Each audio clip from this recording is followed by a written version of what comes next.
En 1936, l'égyptologue britannique Walter Bryan Emery mit au jour, en plein désert, un petit objet qui suscita d'intenses débats. Certains y virent la maquette sophistiquée de soucoupes volantes, voire un système de propulsion avancé, issu d'un vaisseau spatial appartenant à une civilisation venue d'ailleurs. Emery consacra de longues années à l'exploration de sites archéologiques dans la vallée du Nil, en particulier dans l'immense nécropole antique de Saqqara. Il y découvrit quantité de trésors, mais le plus déroutant provenait de la tombe d'un haut dignitaire nommé Sabou. L'identité précise de ce personnage demeure incertaine, bien que certaines sources le présentent comme l'un des fils du pharaon Hadjib. Le fait qu'il ait été enterré à Saqqara suggère un rang élevé au sein de la cour royale. L'époque à laquelle il vécut étant très ancienne, aucun document ne subsiste pour éclaircir son rôle exact ou son destin. Dans son tombeau, les chercheurs découvrirent 7 chambres funéraires, chacune renfermant les biens funéraires classiques, des os d'animaux, des outils en silex, de la céramique, des objets en ivoire et des bols en pierre. Mais s'y trouvait également un étrange artefact brisé qui devint connu sous le nom de disque de Sabou. Il prend la forme d'un bol peu profond, à fond arrondi, doté de 3 lobes courbes finement sculptés, espacés d'environ 120 degrés autour de sa circonférence. 3 trous les séparent et un tube fin se trouve en son centre. Le disque est fait de siltite, ou schiste, une roche poreuse, friable et très difficile à travailler. Elle se désagrège aisément sous pression, ce qui rend d'autant plus énigmatique la manière dont les artisans de 3000 avant notre ère ont pu la façonner à l'aide d'outils rudimentaires en pierre et en cuivre. L'autre grande énigme consiste en la présence de cet objet dans la tombe de Sabou. Peut-être sa fonction réelle permettrait-elle de mieux en comprendre la signification. Lors de sa découverte, les archéologues y virent un simple vase, un brûleur d'encens ou un objet décoratif à vocation rituelle. Mais certains, en l'examinant sous un angle plus technique, envisagèrent qu'il puisse s'agir d'un élément intégré à un dispositif plus complexe. Un historien amateur a reproduit fidèlement l'objet à l'aide d'une imprimante 3D, et cette réplique a révélé que le disque de Sabou pourrait bien être un ancien impulseur, c'est-à-dire un composant essentiel d'une pompe centrifuge. Placé dans un boîtier et mis en rotation rapide autour de son petit axe central, il s'est montré capable de déplacer de l'eau. Sans boîtier, il générait un puissant vortex. Il apparut alors que la forme incurvée des lobes et la légère concavité du disque n'étaient pas fortuites. L'ensemble semble avoir été pensé pour déplacer efficacement l'eau, à l'image d'un mécanisme de pompage sophistiqué. Or, toute la civilisation égyptienne reposait sur la maîtrise de l'irrigation. Les dynasties ultérieures mirent au point un système d'irrigation par bassin permettant de contrôler les crues du Nil et d'en tirer un rendement agricole optimal. Il se pourrait donc que, dès la première dynastie, des ingénieurs aient exploré des techniques d'irrigation avancées, bien avant ce que les spécialistes n'avaient imaginé. Toutefois, certains restent sceptiques. Selon eux, le schiste serait trop fragile pour supporter les contraintes d'un tel usage. Ils émettent l'hypothèse que les artisans de la première dynastie auraient tenté de reproduire un objet plus ancien, en se contentant des matériaux et outils dont ils disposaient. Le disque pourrait alors être une réplique en pierre d'un artefact métallique, hérité d'une civilisation bien antérieure, et peut-être technologiquement plus avancée que l'Égypte antique elle-même. Un auteur suisse va même plus loin et suggère que le disque serait la copie d'un composant d'hyperpropulsion appartenant à un vaisseau extraterrestre, ou bien une maquette en pierre d'une soucoupe volante. Un chercheur français, quant à lui, avance que le disque de Sabou faisait partie d'un gigantesque dispositif industriel, destiné à produire du carbonate de sodium à l'intérieur des pyramides. D'autres encore estiment qu'il aurait pu s'agir d'un outil primitif de tressage de cordes, les lobes servant à torsader des brins de soie ou des fibres en ficelle lors de la rotation. Une autre théorie enfin évoque une lampe de très grande dimension. Un autre mystère historique est lié à une carte datant de 1513, que l'on considère comme la plus ancienne représentation détaillée connue des Amériques. Elle est l'œuvre d'un capitaine turc, Piri Reis, qui, sans jamais avoir traversé l'océan Atlantique, l'a composée à partir d'une vingtaine de cartes régionales. Parmi celles-ci, figurait une carte arabe de l'Inde, 4 cartes portugaises figurant l'Inde et la Chine, ainsi qu'une carte des Amériques attribuée à Christophe Colomb, fondée sur ses propres observations. Cette dernière carte ayant disparu depuis longtemps, le travail de Race offre un précieux aperçu de ce que Colomb aurait pu noter lors de son 3e voyage vers le Nouveau Monde. Charles Hapgood, un historien, a avancé l'idée que la carte de Race représentait l'Antarctique tel qu'il était à la préhistoire, en s'appuyant sur une ressemblance frappante avec le littoral réel du continent, avant qu'il ne soit recouvert de glace. Toutefois, cette hypothèse a été formellement invalidée par la suite. Une autre découverte qui a suscité l'étonnement dans le monde scientifique est celle des billes de Klerksdorp. Ces objets, trouvés dans des dépôts de pyrophilite en Afrique du Sud, ressemblent à de petites balles de criquet anciennes, ornées de stries en leur centre. Dans les années 80, une théorie a émergé selon laquelle une civilisation antédiluvienne, totalement inconnue mais d'un niveau technologique avancé, aurait été à l'origine de ces sphères. Un journaliste avait rapporté qu'elles semblaient tourner sur elles-mêmes dans une vitrine. Une émission de télévision avait même convié un médium, qui affirmait que ces objets étaient les vestiges d'un antique vaisseau spatial. Pourtant, d'après les géologues, il s'agit simplement de formations sphériques naturelles, composées de minéraux distincts de ceux de la roche environnante. Les lignes semblables à des soudures ne sont que des empreintes laissées par les couches successives de la roche haute au fil du temps. Les billes de Klerksdorp présentent une variété de formes, allant de sphères légèrement aplaties à des disques bien définis. Quant à l'épisode de la sphère tournant seule, le conservateur du musée de Klerksdorp a apporté une explication rationnelle. Lorsqu'il a déposé l'objet dans une vitrine à l'occasion de la visite d'un journaliste, celui-ci a légèrement pivoté en raison de sa forme arrondie. De plus, la région étant sujette à des secousses sismiques causées par l'extraction aurifère voisine, cela pourrait également expliquer ce phénomène. Dans une région reculée de Chine, se trouvent d'étranges formations en forme de tube, connues sous le nom de tuyaux de Baigong. C'est un explorateur local qui les a découverts en 1996, émergeant des flancs du mont Baigong et des rives du lac Tuosu voisin. Cette découverte a poussé certains à penser qu'il s'agissait de vestiges laissés par de très anciens visiteurs venus d'autres mondes.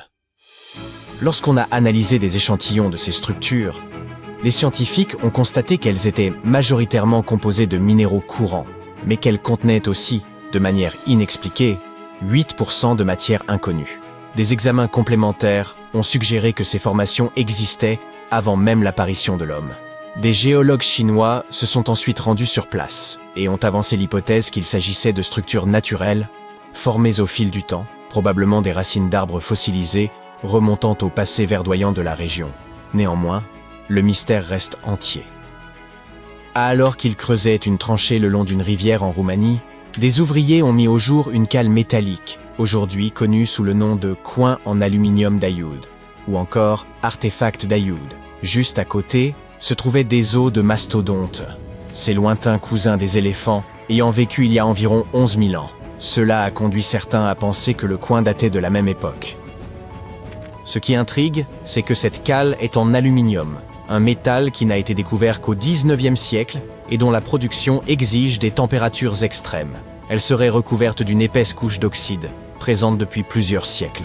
Certains avancent qu'il pourrait s'agir d'un débris provenant d'un vaisseau spatial extraterrestre, tandis que quelques scientifiques y voient une supercherie. D'autres considèrent qu'il pourrait s'agir d'une création d'origine humaine, dont la fonction reste toutefois indéterminée. En février 1961, 3 passionnés de géologie aventureux exploraient dans les environs d'Olancha, en Californie, à la recherche de géodes. Parmi leurs découvertes, l'une d'elles semblait particulièrement intrigante, et ils décidèrent de l'étudier de plus près une fois rentrés chez eux. En coupant la matrice rocheuse, ils découvrirent à l'intérieur un objet inattendu. Au lieu des formations minérales habituelles, se trouvait un cylindre semblant fait de porcelaine. Ce cylindre abritait une structure métallique en son centre, entourée d'une gaine hexagonale composée de cuivre et d'une substance inconnue.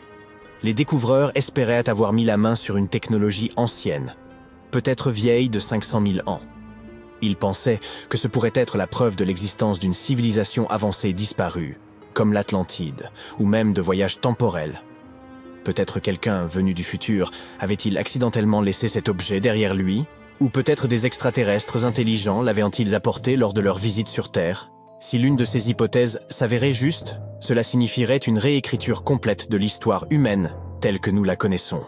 Mais tout le monde ne partageait pas cet enthousiasme.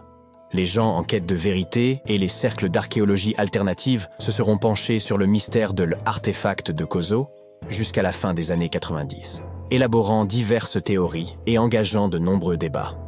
Finalement, un groupe de sceptiques effectua des radiographies et prit des photos de l'objet qu'ils présentèrent à des collectionneurs de bougies d'allumage. Ils identifièrent l'artefact comme étant effectivement une bougie d'allumage, aux composants métalliques corrodés, datant des années 1920 et non une technologie ancienne. Près de 20 ans plus tard, l'un des découvreurs accepta de faire examiner l'objet à l'université de Washington. Les chercheurs établirent officiellement qu'il s'agissait d'une bougie d'allumage champion des années 1920. De plus, la matrice rocheuse contenant l'artefact n'était pas une géode, mais une concrétion, une formation naturelle pouvant se constituer en quelques décennies, mais certainement pas sur des millénaires. L'artefact de Kozo est un exemple typique d'objet manufacturé incongru, un concept existant en pseudo-archéologie.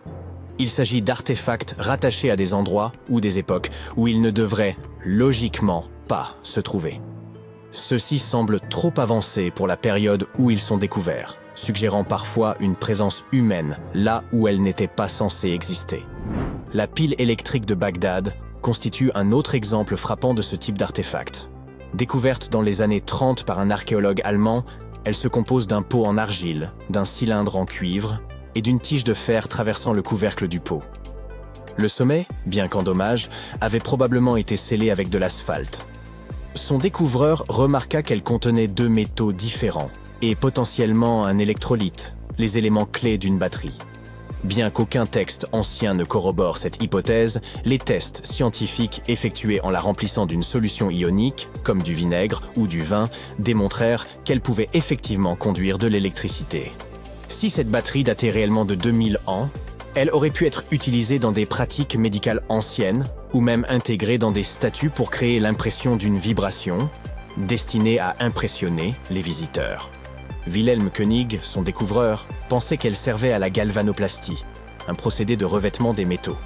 Même si elle fonctionnait comme une batterie, la pile de Bagdad ne pouvait produire qu'une infime quantité d'énergie, soit environ 1 volt.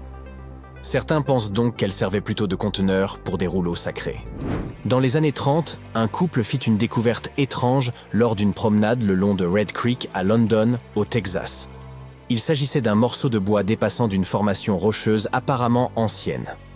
Une décennie plus tard, leur fils, intrigué par ce mystère, décida de briser la roche et découvrit à l'intérieur un marteau à l'aspect étonnamment moderne. Cette découverte retint l'attention de Carl Baugh, un créationniste jeune terre, qui prétendait que la roche entourant le marteau datait de la période du Crétacé. Il y voyait une preuve contredisant la théorie de l'évolution. Toutefois, des investigations scientifiques démontrèrent que la roche n'était pas aussi ancienne qu'il n'y paraissait. Les processus géologiques successifs avaient simplement enrobé ce marteau moderne au fil du temps. Ainsi, il ne s'agissait pas d'une preuve de la coexistence pierre à feu avec les dinosaures, comme certains l'espéraient, mais simplement d'un mineur ayant laissé tomber son marteau il y a des siècles, et de la nature ayant fait son œuvre. Un archéologue chinois aurait découvert des grottes semblant avoir servi de sépulture à de petits êtres aux grandes têtes ovales. À côté de leurs dépouilles, des peintures rupestres représentaient des figures portant des casques ronds, ainsi que le soleil, la lune, la terre et les étoiles, connectés par des groupes de petits points. On découvrit également plus de 700 disques de pierre mystérieux gravés de sillons en spirale. Les choses prirent une tournure encore plus étrange lorsque ces disques furent envoyés à un professeur chinois, qui affirma que ces sillons étaient en réalité des caractères écrits. Selon son interprétation, les disques racontèrent l'histoire des Dropa, venus d'une autre planète et dont le vaisseau spatial s'était écrasé sur Terre il y a environ 12 000 ans. Ces visiteurs auraient tenté de vivre parmi les humains jusqu'à ce qu'ils soient traqués par les locaux. Cependant, aucune preuve concrète ne corrobore cette histoire. Elle fut publiée pour la première fois dans les années 60 à travers quelques articles, mais elle semblait douteuse. Aucune des personnes impliquées, l'archéologue, le professeur, ou même l'université pour laquelle ils étaient censés travailler, ne semblait avoir laissé de traces dans les archives. Et bien qu'il existe un peuple au Tibet portant le nom de Dropka, ils sont entièrement humains, et non des visiteurs extraterrestres. De plus, il n'y a aucune preuve tangible de l'existence des pierres de Dropa. Dans une région reculée de Chine, se trouvent des formations étranges en forme de tube, connues sous le nom de tuyaux de Beigong. Un explorateur local les découvrit en 1996, émergeant du mont Beigong et le long des rives du lac Tozon-U, à proximité. Certains pensaient qu'ils étaient l'œuvre d'anciens visiteurs extraterrestres. Lorsque des échantillons des tuyaux furent analysés, ils contenaient principalement des minéraux courants, mais un mystérieux 8% de matière inconnue. Des tests révélèrent que ces tuyaux existaient avant l'apparition de l'homme. Des géologues chinois visitèrent le site et suggérèrent que ces tuyaux s'étaient formés naturellement au fil du temps. Il pourrait s'agir de sédiments s'accumulant dans les fissures de la terre ou même des racines d'arbres fossilisés, témoignant du passé luxuriant de la région. Mais tout cela reste incertain. Au Mexique, il existe une mystérieuse tête en terre cuite et au nom difficile à prononcer, la tête de Tecaxtlahuaca, découverte dans les années 30 lors de la fouille d'une sépulture. Cette tête ressemblait étrangement aux statues romaines de la période classique, rendant intrigante sa présence au Mexique. Et pour une raison quelconque, son découvreur la garda secrète pendant plusieurs décennies. La tête avait été trouvée dans une pyramide à 3 étages, à environ 60 km de Mexico, accompagnée d'objets d'or, de cuivre et de poterie. Certains avancent que si cette tête est réellement vieille de plusieurs siècles, cela pourrait indiquer que les Romains ou une autre civilisation auraient atteint la Mésoamérique bien avant Christophe Colomb. Il existe également des théories suggérant un naufrage après lequel quelques artefacts et survivants auraient atteint la côte. Certaines hypothèses avancent que la tête de cette figurine aurait été un petit souvenir rapporté par les Vikings. Cependant, il n'existe aucune preuve archéologique d'une rencontre entre les Vikings et les peuples mésoaméricains. Bien que quelques artefacts circulent, aucun n'a été identifié comme une preuve indéniable de contact précolombien. Ainsi, le mystère de l'origine de cette tête demeure irrésolu. En creusant une tranchée le long d'une rivière en Roumanie, des ouvriers découvrirent un objet en forme de cale, désormais célèbre sous le nom de cale en aluminium d'Ayoud ou coin d'Ayoud. À côté, se trouvaient des os de mastodontes, ces ancêtres des éléphants qui vivaient il y a 11 000 ans, suggérant que la cale pourrait être du même âge. Ce qui est intéressant, c'est que ce coin est fait d'aluminium, un métal qui n'a été découvert qu'au XIXe siècle. La production d'aluminium nécessite une chaleur intense. De plus, la cale est recouverte d'une épaisse couche d'oxyde, indiquant qu'elle est là depuis des centaines d'années. Certains pensent qu'elle aurait pu tomber d'un vaisseau spatial venu d'une autre planète. Certains scientifiques pensent qu'il s'agit d'une supercherie, tandis que d'autres supposent qu'il pourrait s'agir d'un objet fabriqué par l'homme pour un usage inconnu. En 1850, l'égyptologue français Auguste Mariette se rendit sur la terre des pharaons en quête de manuscrits, mais tomba par hasard sur une tête de sphinx qui émergeait des dunes. Après avoir dégagé le sable, il comprit que ce sphinx marquait l'entrée d'une structure souterraine. Quelques mois plus tard, il pénétra finalement dans le Sérapéum de Saqqara. À l'intérieur, il découvrit un gigantesque sarcophage en granit contenant les restes de 64 taureaux. Les scientifiques restent émerveillés par la technologie qu'utilisèrent les anciens Égyptiens pour déplacer ces immenses blocs. Le Sérapéum, construit vers 3000 ans avant notre ère, était une sépulture souterraine dédiée au taureau sacré Apis, vénéré dans l'Égypte ancienne. Il comportait un long corridor de près de 150 mètres, bordé de vastes salles de pierre. Certains sarcophages, pesant jusqu'à 100 tonnes, soit l'équivalent de 50 voitures moyennes, étaient réalisés avec une précision remarquable, présentant des angles parfaits de 90 degrés. Ornés de hiéroglyphes et de gravures, ces pièces détaillaient les récits et l'importance accordée au taureau Apis. Aujourd'hui, seuls 24 sarcophages subsistent. Dans l'Égypte antique, les taureaux Apis occupaient une place prépondérante en raison de leur lien avec le dieu Ptah. Ils étaient perçus comme porteurs de son esprit et de sa sagesse, tout en soutenant le pharaon et son peuple. Les prêtres identifiaient ces taureaux sacrés en recherchant des signes distinctifs. Un triangle blanc sur le front, symbole de lumière divine, une marque dorsale évoquant l'aile d'un vautour, et une forme de scarabée sous la langue, associée à la réincarnation. Lorsqu'un taureau portait ces marques, il était considéré comme élu par Ptah et traité avec vénération. Ces animaux vivèrent dans un temple dédié à Memphis, ville où l'on honorait Ptah, et bénéficièrent des soins les plus attentifs ainsi que d'offrandes de visiteurs désireux de recevoir leur bénédiction. À leur mort, les taureaux Apis étaient momifiés et honorés avec la plus grande solennité. Lorsque Mariette pénétra dans le Sérapéum, il observa des traces de rouleaux sur le sol des galeries et découvrit 2 treuils horizontaux en bois, chacun muni de 8 leviers. Par la suite, d'autres explorateurs signalèrent la présence de doubles rails. Les chambres funéraires étaient situées à un niveau inférieur au sol du couloir. Pour positionner les sarcophages, les ouvriers remplissaient ces chambres de sable, permettant ainsi un déplacement en ligne droite. Ensuite, le sable était progressivement retiré, abaissant doucement les sarcophages dans des emplacements parfaitement taillés dans la roche.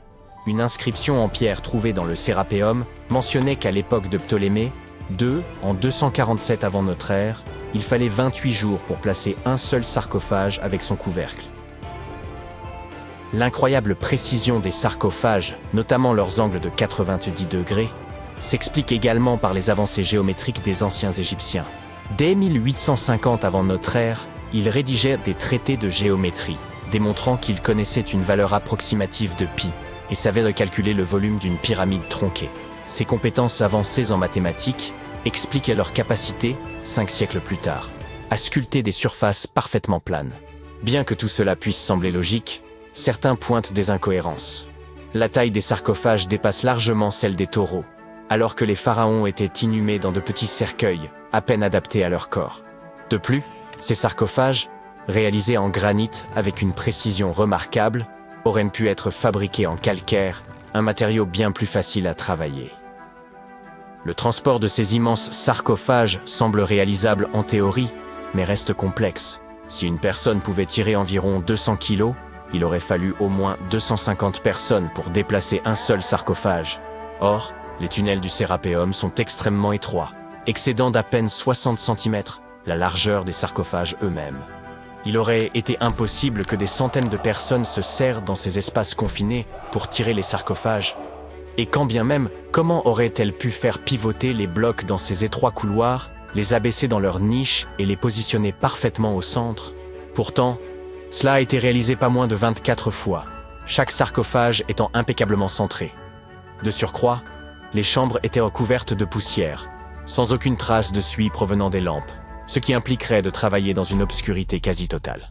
La fonction véritable de ces sarcophages pourrait toutefois avoir été différente. Bien avant l'ère des pharaons, les populations locales connaissaient déjà le processus de fermentation. Ce phénomène survient lorsque des micro-organismes, comme les levures, consomment des substances comme l'amidon, produisant ainsi du gaz carbonique et de l'éthanol. Il est donc possible qu'en Égypte ancienne, des aliments tels que l'orge, le pain ou même la viande aient été placés dans ces immenses coffres de pierre, puis scellés hermétiquement à l'aide de lourds couvercles. Ces sarcophages en granit, d'une précision remarquable, étaient pratiquement hermétiques, empêchant toute fuite. Lorsque la levure commençait à agir, elle générait progressivement du gaz carbonique, augmentant la pression interne. Les sarcophages, dotés d'une robustesse exceptionnelle, pouvaient supporter des pressions bien supérieures à celles des pneus de voiture. Sous l'effet de cette compression, les cristaux du granit produisaient une très faible charge électrique. Ce phénomène était possible grâce à la présence de quartz dans le granit, un matériau réactif à la pression. Par ailleurs, l'ajout de viande ou de parties animales aurait pu favoriser le développement des levures. La viande contient en effet de l'acide oléique, un élément nécessaire pour que les levures continuent de croître et résistent aux effets toxiques de l'éthanol qu'elles produisent. Ainsi, avec l'accumulation de gaz et la production d'électricité, ces sarcophages n'auraient pas uniquement servi d'anciens garde-manger, mais auraient pu être de véritables systèmes énergétiques. Au fil du temps, la pression interne devenait si élevée qu'elle pouvait repousser le couvercle, libérant le gaz avec un bruit sec. Toutefois, lorsque le Sérapéum fut redécouvert en 1850, d'anciennes peintures montrèrent que des pierres étaient empilées sur certains couvercles. Cela suggère que, dans l'Antiquité, des efforts furent entrepris pour alourdir ces couvercles afin de limiter les pertes dues à la pression interne. Ce poids additionnel permettait également aux cristaux de quartz du granit de continuer à générer davantage d'électricité sous l'effet de la pression. Si quelqu'un ouvrait l'un de ces sarcophages de pierre plusieurs millénaires plus tard, il ne découvrirait à l'intérieur que les ossements des taureaux déposés à l'origine. C'est précisément ce que Mariette a mis au jour dans les années 1850. Peu après les premières fouilles effectuées au cours de la seconde moitié du XIXe siècle, le Sérapéum fut ouvert aux visiteurs. Le prince de Galles, futur Édouard VII, aurait même déjeuné avec ses invités dans l'une de ses tombes. Bien que le site ait été rendu inaccessible pendant un certain temps à cause des sables et des séismes, il est aujourd'hui de nouveau possible de le visiter afin d'en percer le mystère. Grâce aux technologies modernes, nous pourrions bientôt résoudre de nombreuses autres énigmes historiques. Une équipe de scientifiques du musée Field d'Histoire naturelle de Chicago a récemment utilisé un scanner spécifique pour analyser des momies égyptiennes sans les déballer. Les chercheurs ont soigneusement transporté 26 momies sur des chariots adaptés jusqu'au parking où se trouvait le scanner. Celui-ci a pris des milliers de clichés radiographiques détaillés de chaque momie et de leur cercueil. En regroupant toutes ces images, ils ont pu créer des modèles 3D révélant l'intérieur des momies, y compris les squelettes et certains artefacts. Ces images devraient permettre aux archéologues de mieux comprendre les pratiques funéraires égyptiennes, remontant à plus de 3000 ans. Bien que la phase de numérisation ait été réalisée en seulement 4 jours, l'analyse complète des données pourrait prendre jusqu'à 3 ans. Les chercheurs ont néanmoins déjà pu découvrir quelques détails personnels sur certaines momies. L'une des figures momifiées les plus célèbres du musée est Shennet Aa, une aristocrate ayant vécu dans l'Égypte ancienne il y a environ 3000 ans. Elle serait décédée à la fin de sa trentaine ou au début de sa quarantaine. Les embaumeurs avaient inséré du rembourrage dans son cou pour éviter qu'il ne s'affaisse, garantissant ainsi que son corps demeure intact à travers les âges. Ils avaient également placé des yeux artificiels dans ses orbites afin qu'elle conserve une apparence complète dans l'au-delà. Elle avait été enveloppée dans un lin de raffiné et placée dans un cercueil richement décoré. Les scans ont révélé que ce dernier comportait une fente à l'arrière, utilisée par les embaumeurs pour ajuster le corps, ainsi que des détails artistiques, tels que des marques indiquant la position de ses genoux. Son enterrement semblait comparable, en termes de sophistication, à la conception d'une voiture haut de gamme.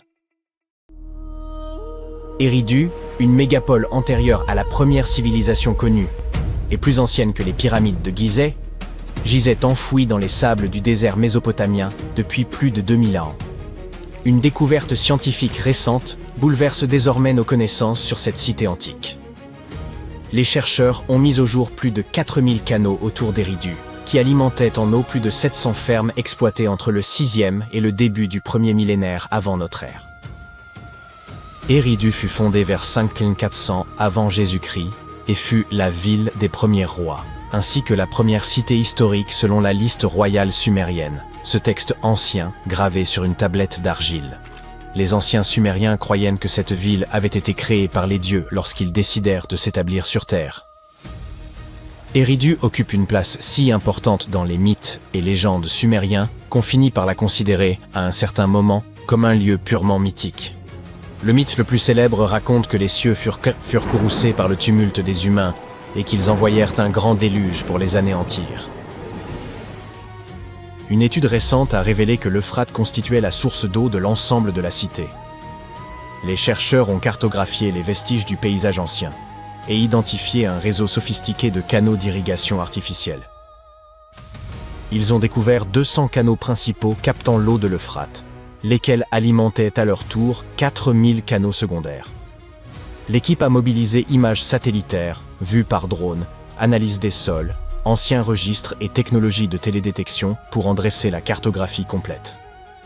Les 700 fermes bénéficiaires présentaient des superficies variées, allant de 460 à plus de 18 000 m².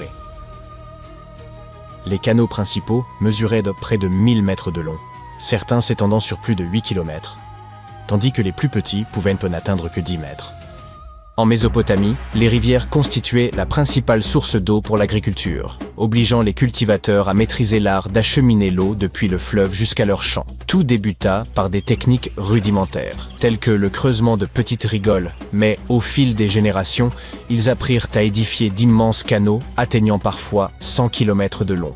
L'Euphrate lui-même facilitait leurs tâches. L'eau descendait naturellement le long de ces berges surélevées, et les brèches naturelles la laissaient s'épancher sur les terres voisines. Les chercheurs ignorent à quelle époque chaque canal fut utilisé, et il paraît improbable que les 4200 canaux aient fonctionné simultanément durant cette vaste période. Eridu fut jadis un centre religieux et commercial d'une grande importance grâce à sa position stratégique sur le golfe Persique. Son économie reposait essentiellement sur la pêche, rendue possible par les eaux de l'Euphrate. Les chercheurs y ont découvert des filets et des poids de pêche, ainsi que des ballots entiers de poissons séchés. On y a également trouvé des modèles de bateaux en roseau, première preuve matérielle connue de navires construits par l'homme. La cité prospéra jusqu'à son abandon, vers 600 avant notre ère, pour une raison que les scientifiques ne parviennent toujours pas à expliquer. Les habitants, tout comme les pèlerins et marchands de passage, avaient épuisé les ressources locales et durent laisser la terre se régénérer à plusieurs reprises avant de partir définitivement. Cela coïncida avec le moment où l'Euphrate changea de cours, privant la ville de sa source vitale d'eau.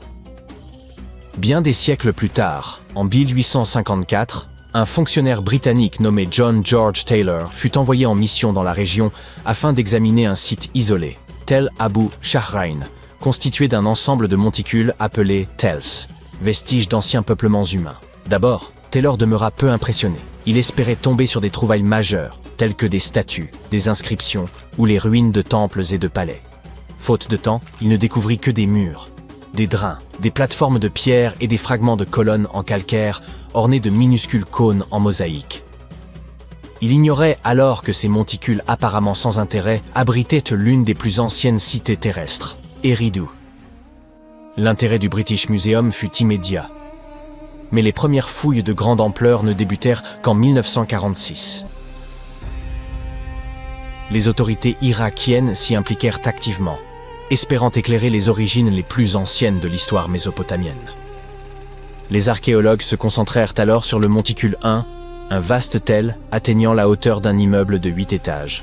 Ils mirent rapidement au jour une portion d'une pyramide à degrés inachevés, une ziggourate datant de la fin du 3e millénaire avant notre ère. En approfondissant les fouilles, ils révélèrent des strates de vie humaine remontant de plus en plus loin dans le passé. Certaines couches appartenaient à la période d'Uruk, d'autres à une époque encore antérieure aux Sumériens, appelée protohistoire. Dans ces niveaux inférieurs, ils découvrirent plusieurs reconstructions successives du temple d'Anki, la divinité tutélaire de la cité. Ce sanctuaire fut rebâti maintes fois durant plus de 2 millénaires.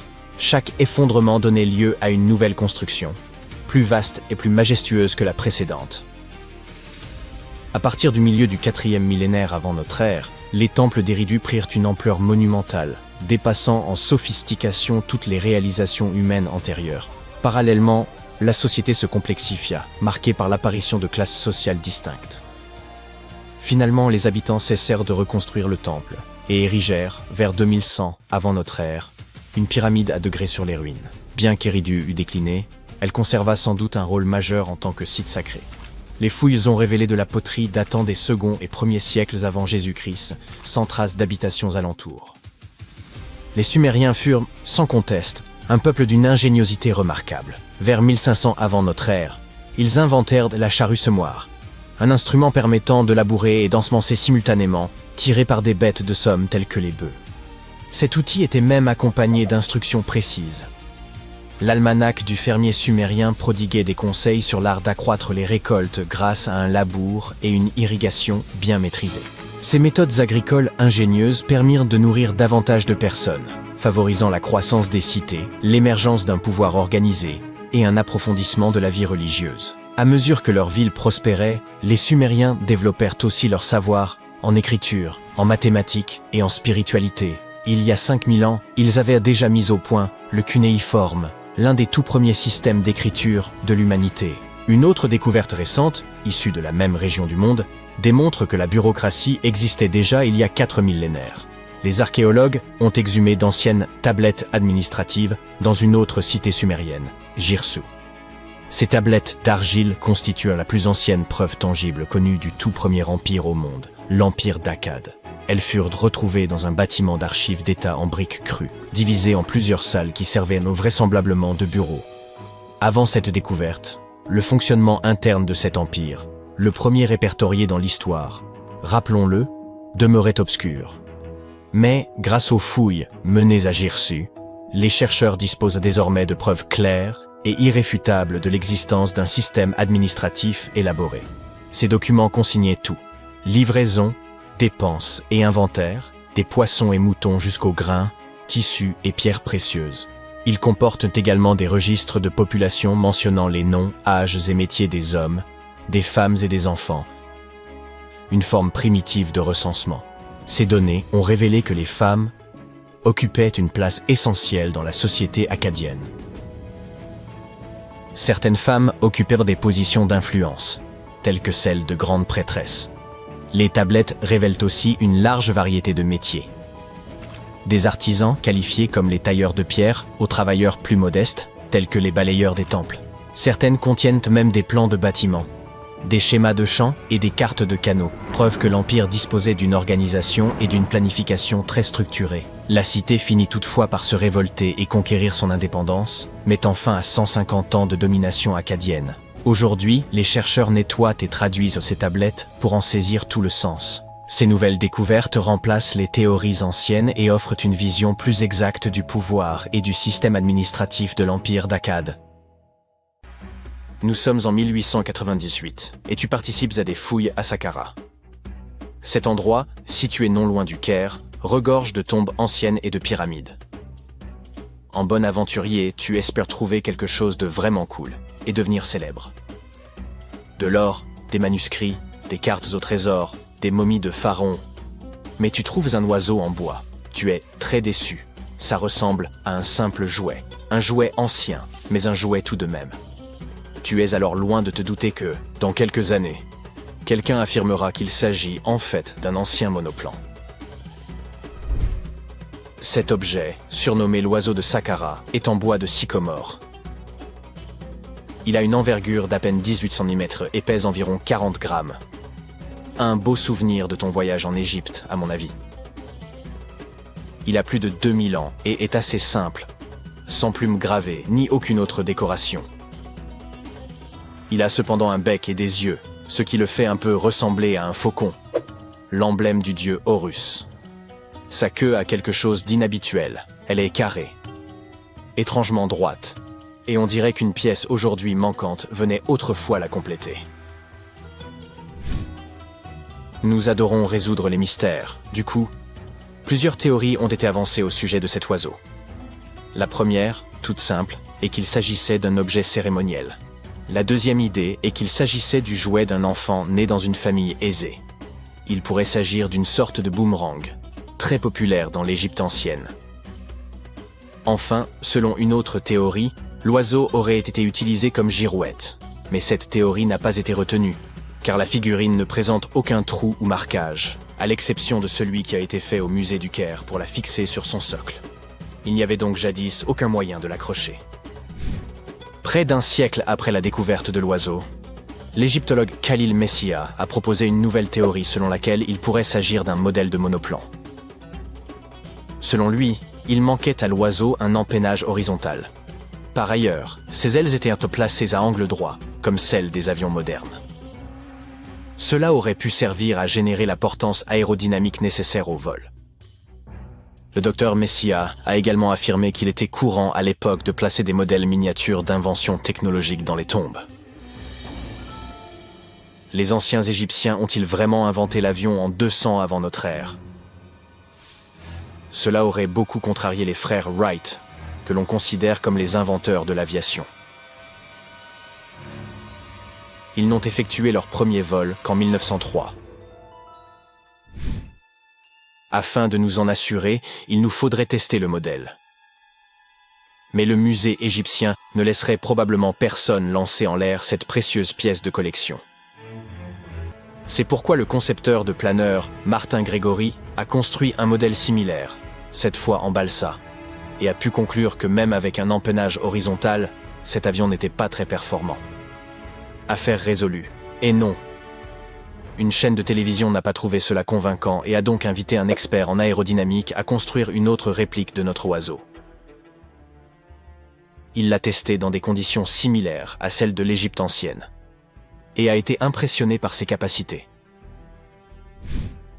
Ainsi, si le prototype d'un avion a bien été inventé à l'époque des pharaons, il s'agirait d'un opart, ou objet manufacturé incongru, en français.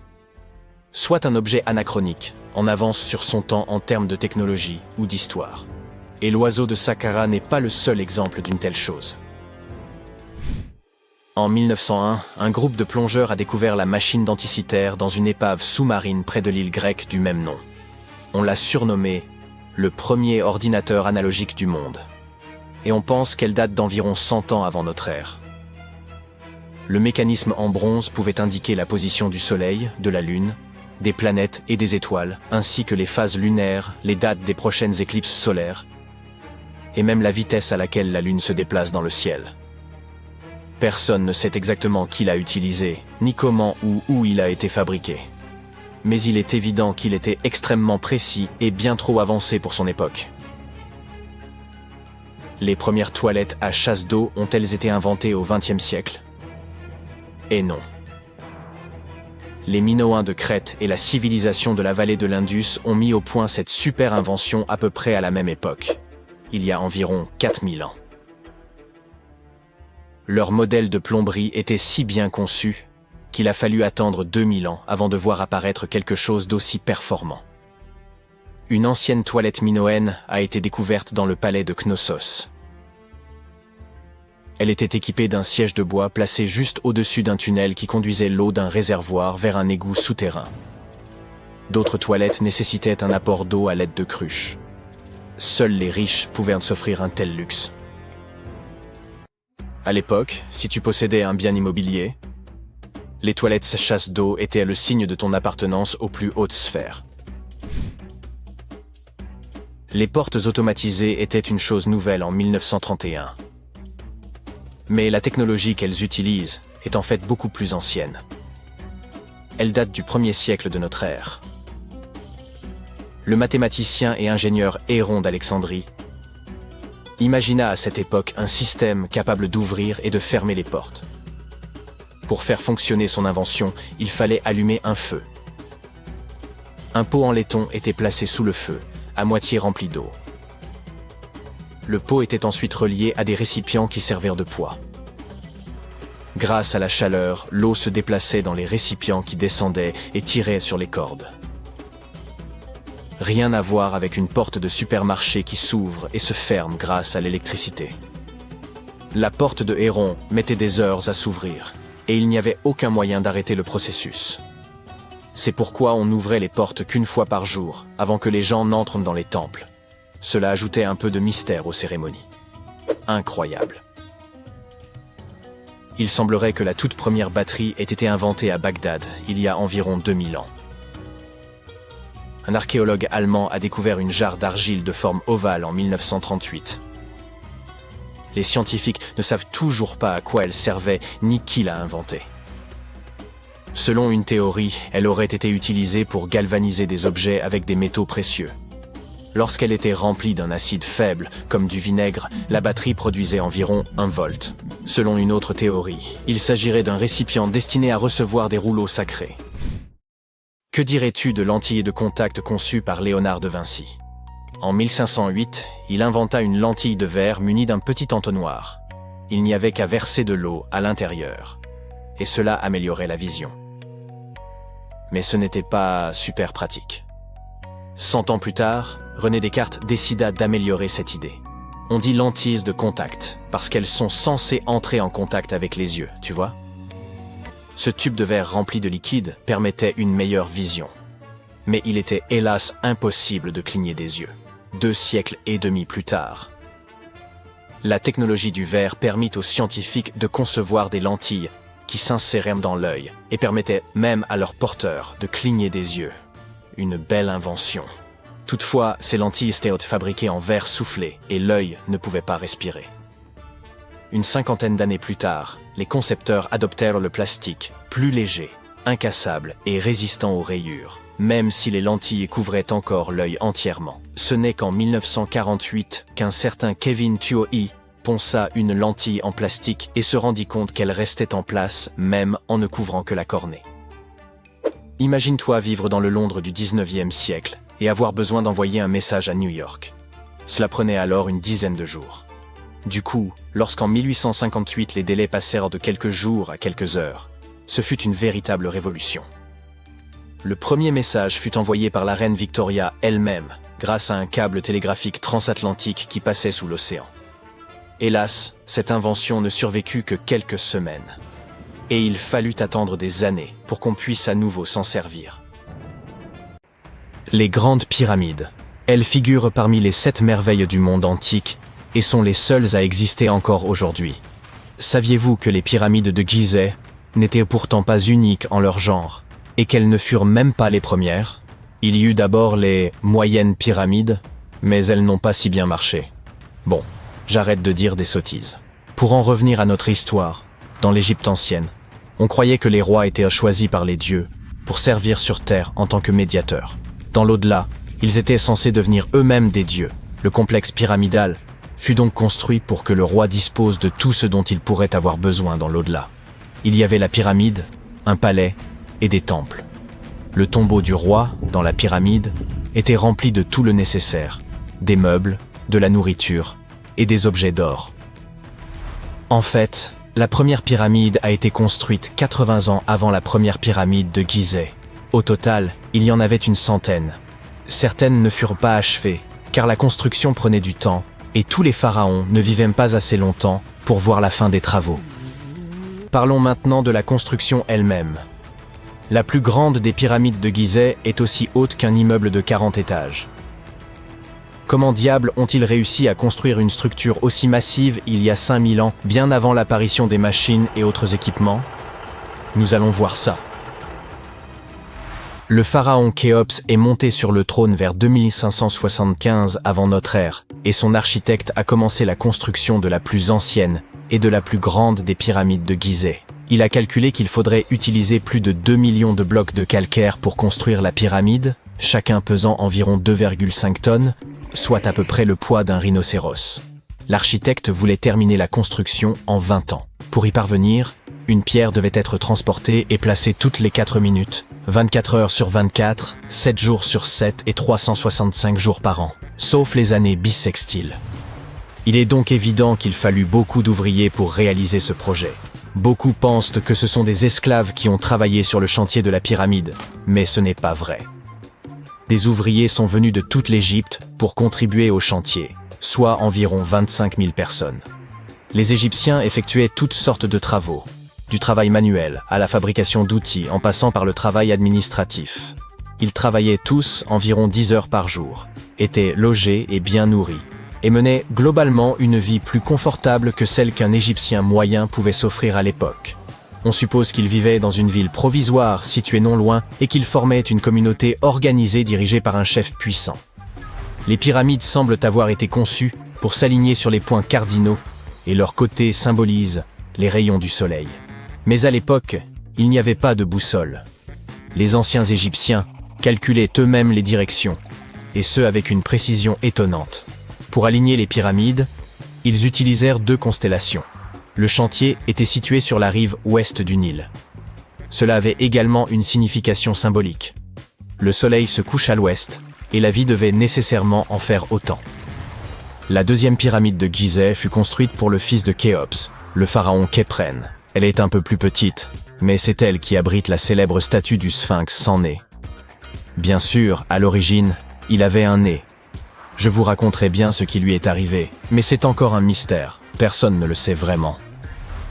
Les sphinx ont un corps de lion et une tête d'homme. On les considérait comme les gardiens de lieux importants. Ce célèbre sphinx porte la tête du pharaon Khéphren et garde sa pyramide, face au soleil levant. Le sphinx est l'une des plus grandes et des plus anciennes statues d'or du monde. À l'origine, il n'avait pas seulement un nez, il était aussi coloré. Les scientifiques ont découvert des traces de couleur rouge sur son visage. Il est donc fort probable que le sphinx ait été peint de cette couleur. Il y a également des traces de jaune et de bleu sur son corps, une statue plutôt sympa. Jusqu'en 1800 environ, le sphinx était enterré jusqu'aux épaules, mais un aventurier accompagné d'une équipe de 160 hommes le déterra. Mais revenons à notre chantier. Les ouvriers avaient bien sûr besoin de blocs de pierre. Il y avait 2 endroits principaux où l'on pouvait s'en procurer. L'un d'eux se trouvait à proximité du site. Mais cette pierre jaune, tapissée de fossiles, ne convenait que pour l'intérieur de la pyramide. Les blocs de calcaire destinés à l'extérieur furent transportés sur 13 km grâce à des traîneaux de 2,5 mètres de long. Apparemment, il n'était pas trop difficile de les tirer. On mêlait de l'eau à la bonne quantité de sable, et ça glissait bien. 10 personnes suffisaient pour tirer un traîneau transportant une grosse pierre. Étonnamment, couper des blocs de calcaire n'était pas le plus difficile. Dans le sol, le calcaire est mou et peut être fendu assez facilement. Mais après avoir été exposé à l'air, il durcit. Le plus difficile fut donc de façonner tous ces blocs. Cette étape était cruciale, car la moindre imprécision pouvait entraîner l'effondrement de toute la pyramide. Bien, ces pierres calcaires étaient extraites, transportées sur un traîneau, façonnées. Et ensuite quoi? Comment les disposer? C'est encore un mystère. Les archéologues ont découvert les vestiges d'un système de rampes datant de l'époque de la construction des pyramides. Les historiens s'accordent donc à dire que les Égyptiens ont très probablement conçu un système unique pour déplacer et tirer ces énormes blocs. L'opinion la plus répandue est qu'il y avait plusieurs rampes autour de la pyramide. Il y avait probablement une rampe centrale avec 2 escaliers de chaque côté, construits directement sur les pierres de la pyramide. La rampe grandissait au fur et à mesure que la pyramide s'élevait. On pense que certains ouvriers gravissaient les escaliers en tirant des pierres sur des traîneaux de bois.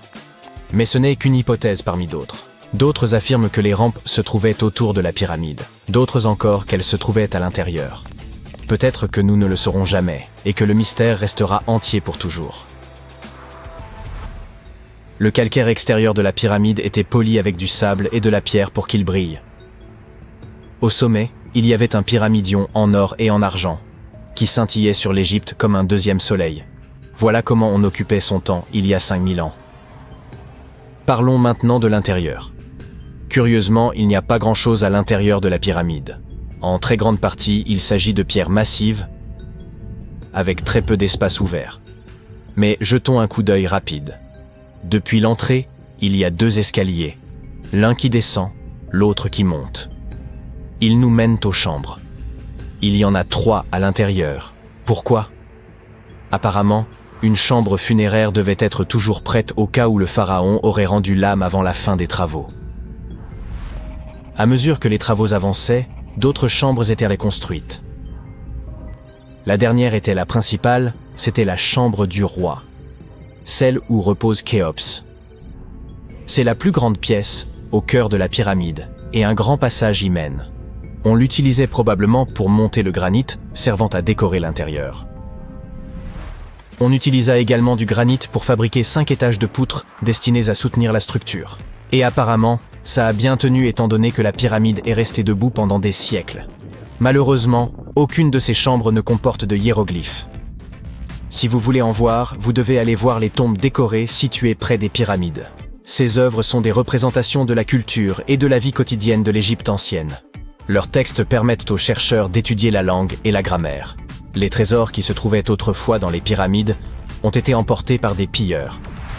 Il existe aussi de nombreux tunnels et passages secrets à l'intérieur des pyramides. Mais aujourd'hui encore, personne n'en connaît le plan complet. Cela fait des années que les scientifiques envoient des robots munis de caméras à l'intérieur. Mais il y a encore beaucoup de choses que nous ignorons. Aujourd'hui, ils se servent de rayons X pour scanner les pyramides de l'extérieur, sans entrer. Alors oui, les anciens Égyptiens ont bien créé un mystère que personne n'a réussi à percer en 5000 ans. Quand tu entends parler de ruines anciennes, tu ne les imagines jamais suspendues quelque part, ou simplement accrochées à la branche d'un arbre, n'est-ce pas? En fait, pour la plupart des objets anciens que nous avons exposés dans les musées du monde entier, les archéologues ont fait un travail de fouille impressionnant. Tu vois, les bâtiments ont cette drôle de façon de se dégrader avec le temps si l'on n'en prend pas soin correctement. Parfois, nous devons réutiliser certains matériaux de construction, et une bâtisse plus ancienne peut alors être sacrifiée dans le processus. D'autres fois, les maisons sont abandonnées, et dès qu'elles sont exposées aux éléments en surface, comme la pluie ou le soleil, elles n'ont plus aucune chance. Certaines s'écroulent tout simplement sous l'effet de la bonne vieille érosion. La seule façon pour un édifice de survivre à l'épreuve du temps est d'être enterré en profondeur. Mais comment ces architectures finissent-elles par être enterrées? C'est une véritable comédie d'erreurs.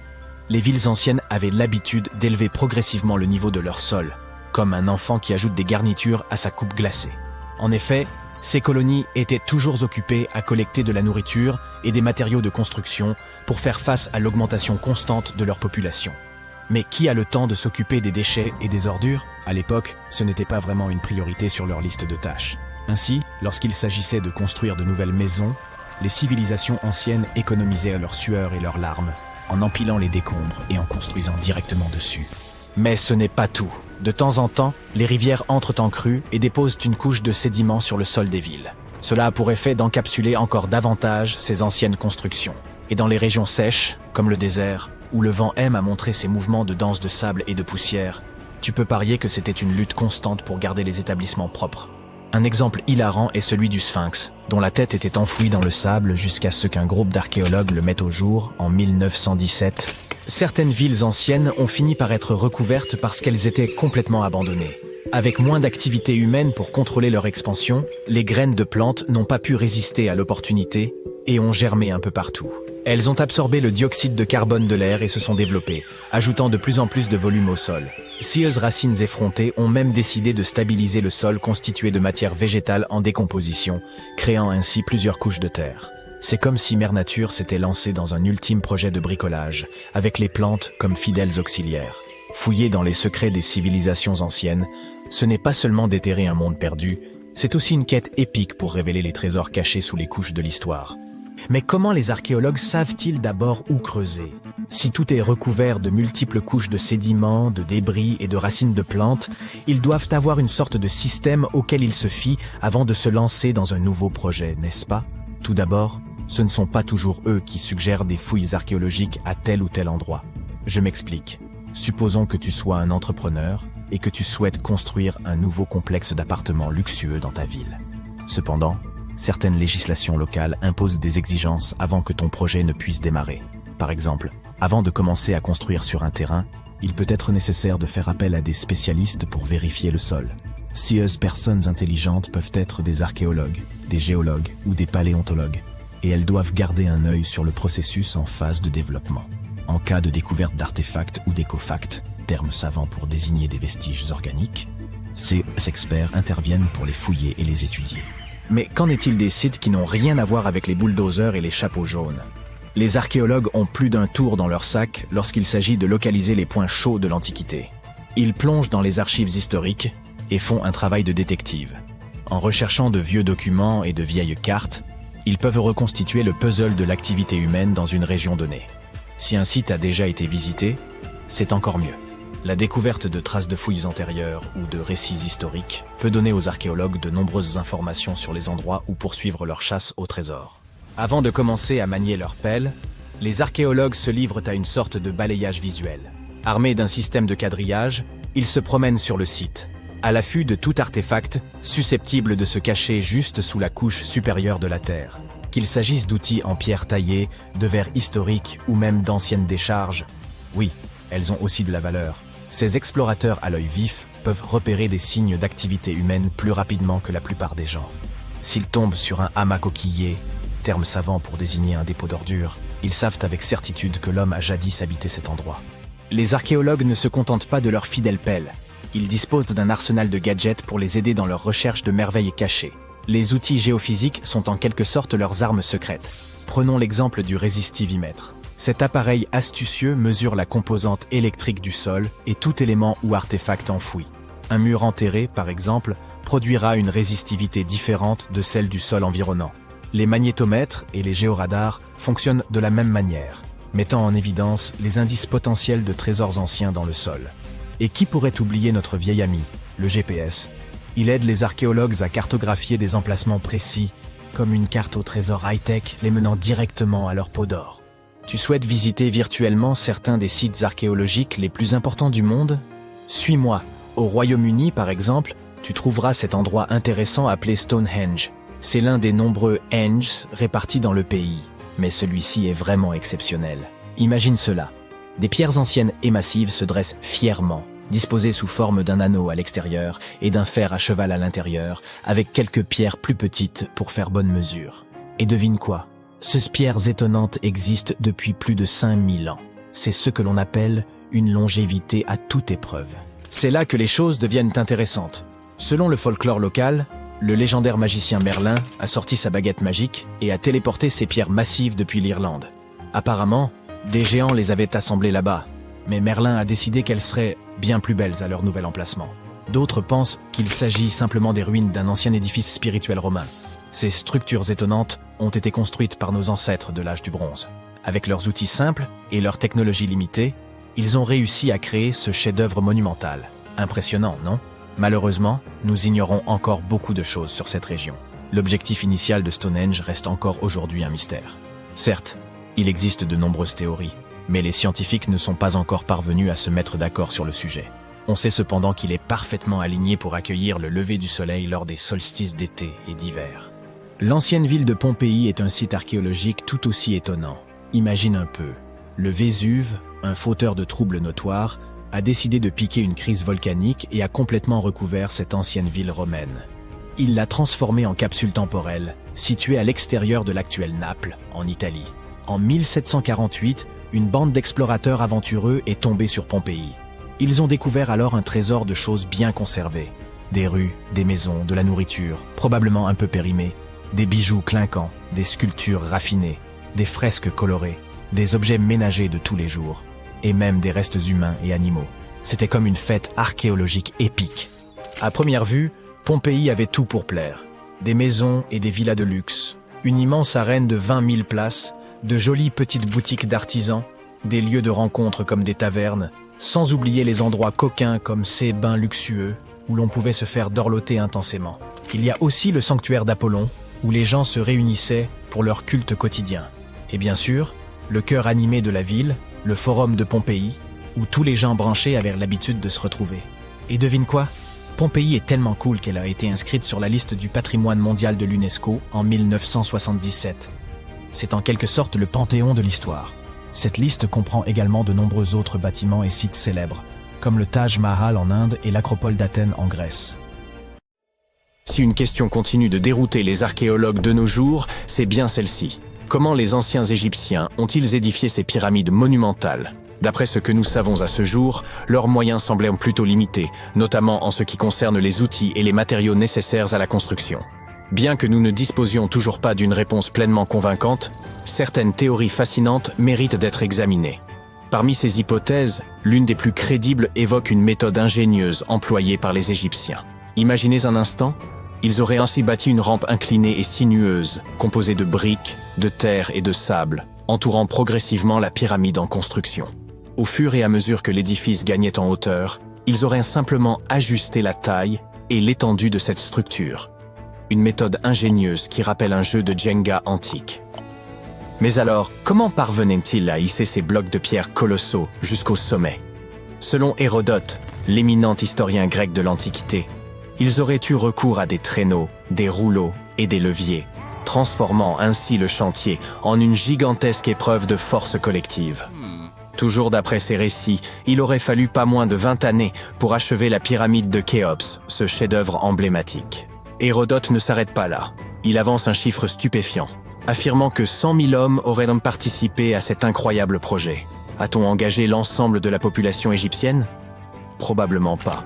Mais il est plausible que la majorité de ces ouvriers ayant été des paysans mobilisés durant la période de crue du Nil, lorsque les travaux agricoles étaient suspendus. Une organisation ingénieuse adaptée au cycle naturel du fleuve.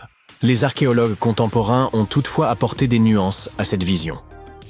Vers la fin du XXe siècle, des découvertes ont révélé que la main-d'œuvre pourrait avoir été bien moins nombreuse et davantage spécialisée.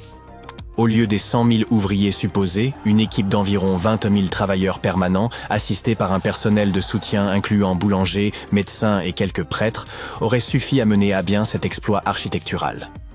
Une autre théorie, pour le moins audacieuse, avançait que les pyramides auraient été bâties de haut en bas. Selon cette hypothèse, ces édifices monumentaux n'auraient été à l'origine que de simples collines isolées servant de carrières. Les pierres en auraient été extraites progressivement, et au fil du temps, des ingénieurs successifs auraient remodelé ces collines pour leur donner la forme des pyramides emblématiques que nous admirons aujourd'hui. Avant de rejeter cette idée comme une pure fantaisie, certains y voyaient une part de plausibilité. Après tout, des collines isolées existent bel et bien dans certains cas, laissant entrevoir une légère possibilité de vérité dans cette hypothèse. Que ce soit à travers la construction de rampes ou des techniques de travail ingénieuses, une chose demeure incontestable. Ces pyramides continuent de fasciner l'histoire et d'alimenter notre imagination. En évoquant les mystères de l'Égypte ancienne, il y a aussi cet immense obélisque inachevé, un vestige intrigant qui suscite de nombreuses interrogations parmi les scientifiques quant à sa méthode de façonnage. Certains pensent que nos ancêtres auraient eu recours à des pilons manuels pour accomplir ce travail colossal. Un spécialiste propose toutefois une interprétation différente. En examinant attentivement les motifs laissés par l'outil utilisé, il souligne une caractéristique intrigante. Les parois des tranchées entourant l'obélisque affichent des stries régulières et bien alignées, ce qui semble improbable si ces marques résultaient uniquement de coups portés par des mains humaines. Selon cet expert, ces striations horizontales sont typiques d'un outil mécanique effectuant des pauses régulières tout en retirant la matière. Mais ce n'est pas tout. Imaginez un outil oscillant d'avant en arrière contre les parois de la tranchée, évacuant les débris pour empêcher un rétrécissement progressif. Dans ce scénario, cet outil aurait pu imprimer des stries horizontales particulières aux endroits où il exerçait une pression contre les parois latérales. Cela semble être de la technologie de pointe, n'est-ce pas? Et devinez quoi? Il est peu probable que les Égyptiens de la 18e dynastie aient eu accès à un savoir-faire aussi avancé. Un autre égyptologue renommé, lors de ses explorations, a également découvert plusieurs perceuses à carottes. Bien que les véritables mèches de forage en soient absentes, sa collection renferme des vestiges curieux de carottes en calcaire, en albâtre et même en granit. Les Égyptiens ne se contentèrent cependant pas de ces constructions impressionnantes. En réalité, ils furent les génies à l'origine du miroir portatif. Oui, ce petit miroir que l'on utilise quotidiennement pour inspecter notre apparence. Mais voici l'astuce. Ces miroirs étaient de véritables œuvres d'art. Ils étaient ornés d'inscriptions et de figures décoratives. Ce n'est pas tout. Les Égyptiens prenaient grand soin de leur apparence. Ils comprenaient l'importance de l'hygiène personnelle et de soigner leur image. Dans leur quête de dents éclatantes, ils ont inventé les brosses à dents et le dentifrice. Les problèmes dentaires étaient fréquents à l'époque et leur sourire n'était pas forcément d'un blanc immaculé. L'art dentaire n'était pas leur domaine de prédilection, vous comprenez? Peut-être que leurs esprits étaient plus accaparés par la construction des pyramides.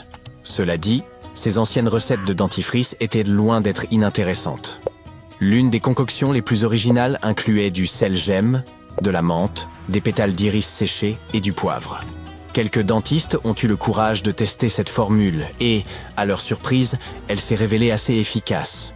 De la cendre broyée était incluse dans une autre recette pour préparer une pâte nettoyante pour les dents.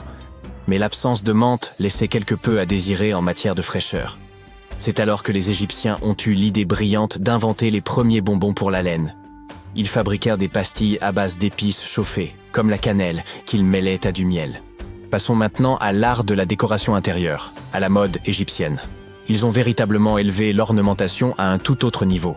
Bien que la décoration du mobilier ait pris naissance en Mésopotamie, les Égyptiens l'ont sublimée.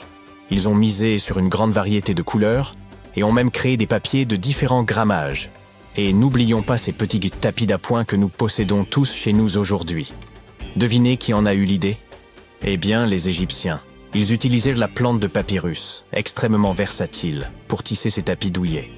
Et en parlant de tendance, les Égyptiens étaient de grands amateurs de bibelots. Ils possédaient toute une collection de petites figurines représentant des chats, des chiens et des personnages humanoïdes. Ces statues étaient fabriquées dans divers matériaux, allant de la boue séchée au soleil jusqu'à l'or. Tout dépendait de votre richesse.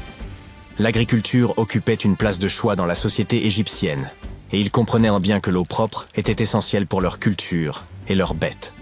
C'est pourquoi ils ont mis au point des inventions et des techniques visant à garantir la fertilité de leurs terres et le bien-être de leurs plantes. Ils ont d'abord eu l'idée brillante d'utiliser des charrues tirées par des bœufs. Il existait deux types de charrues, lourdes et légères. La charrue lourde labourait en profondeur, creusant de grands sillons, tandis que la charrue légère suivait, aérant la terre. Mais ce n'était pas tout. Après le labourage, les Égyptiens brisaient les mottes de terre et semaient les graines.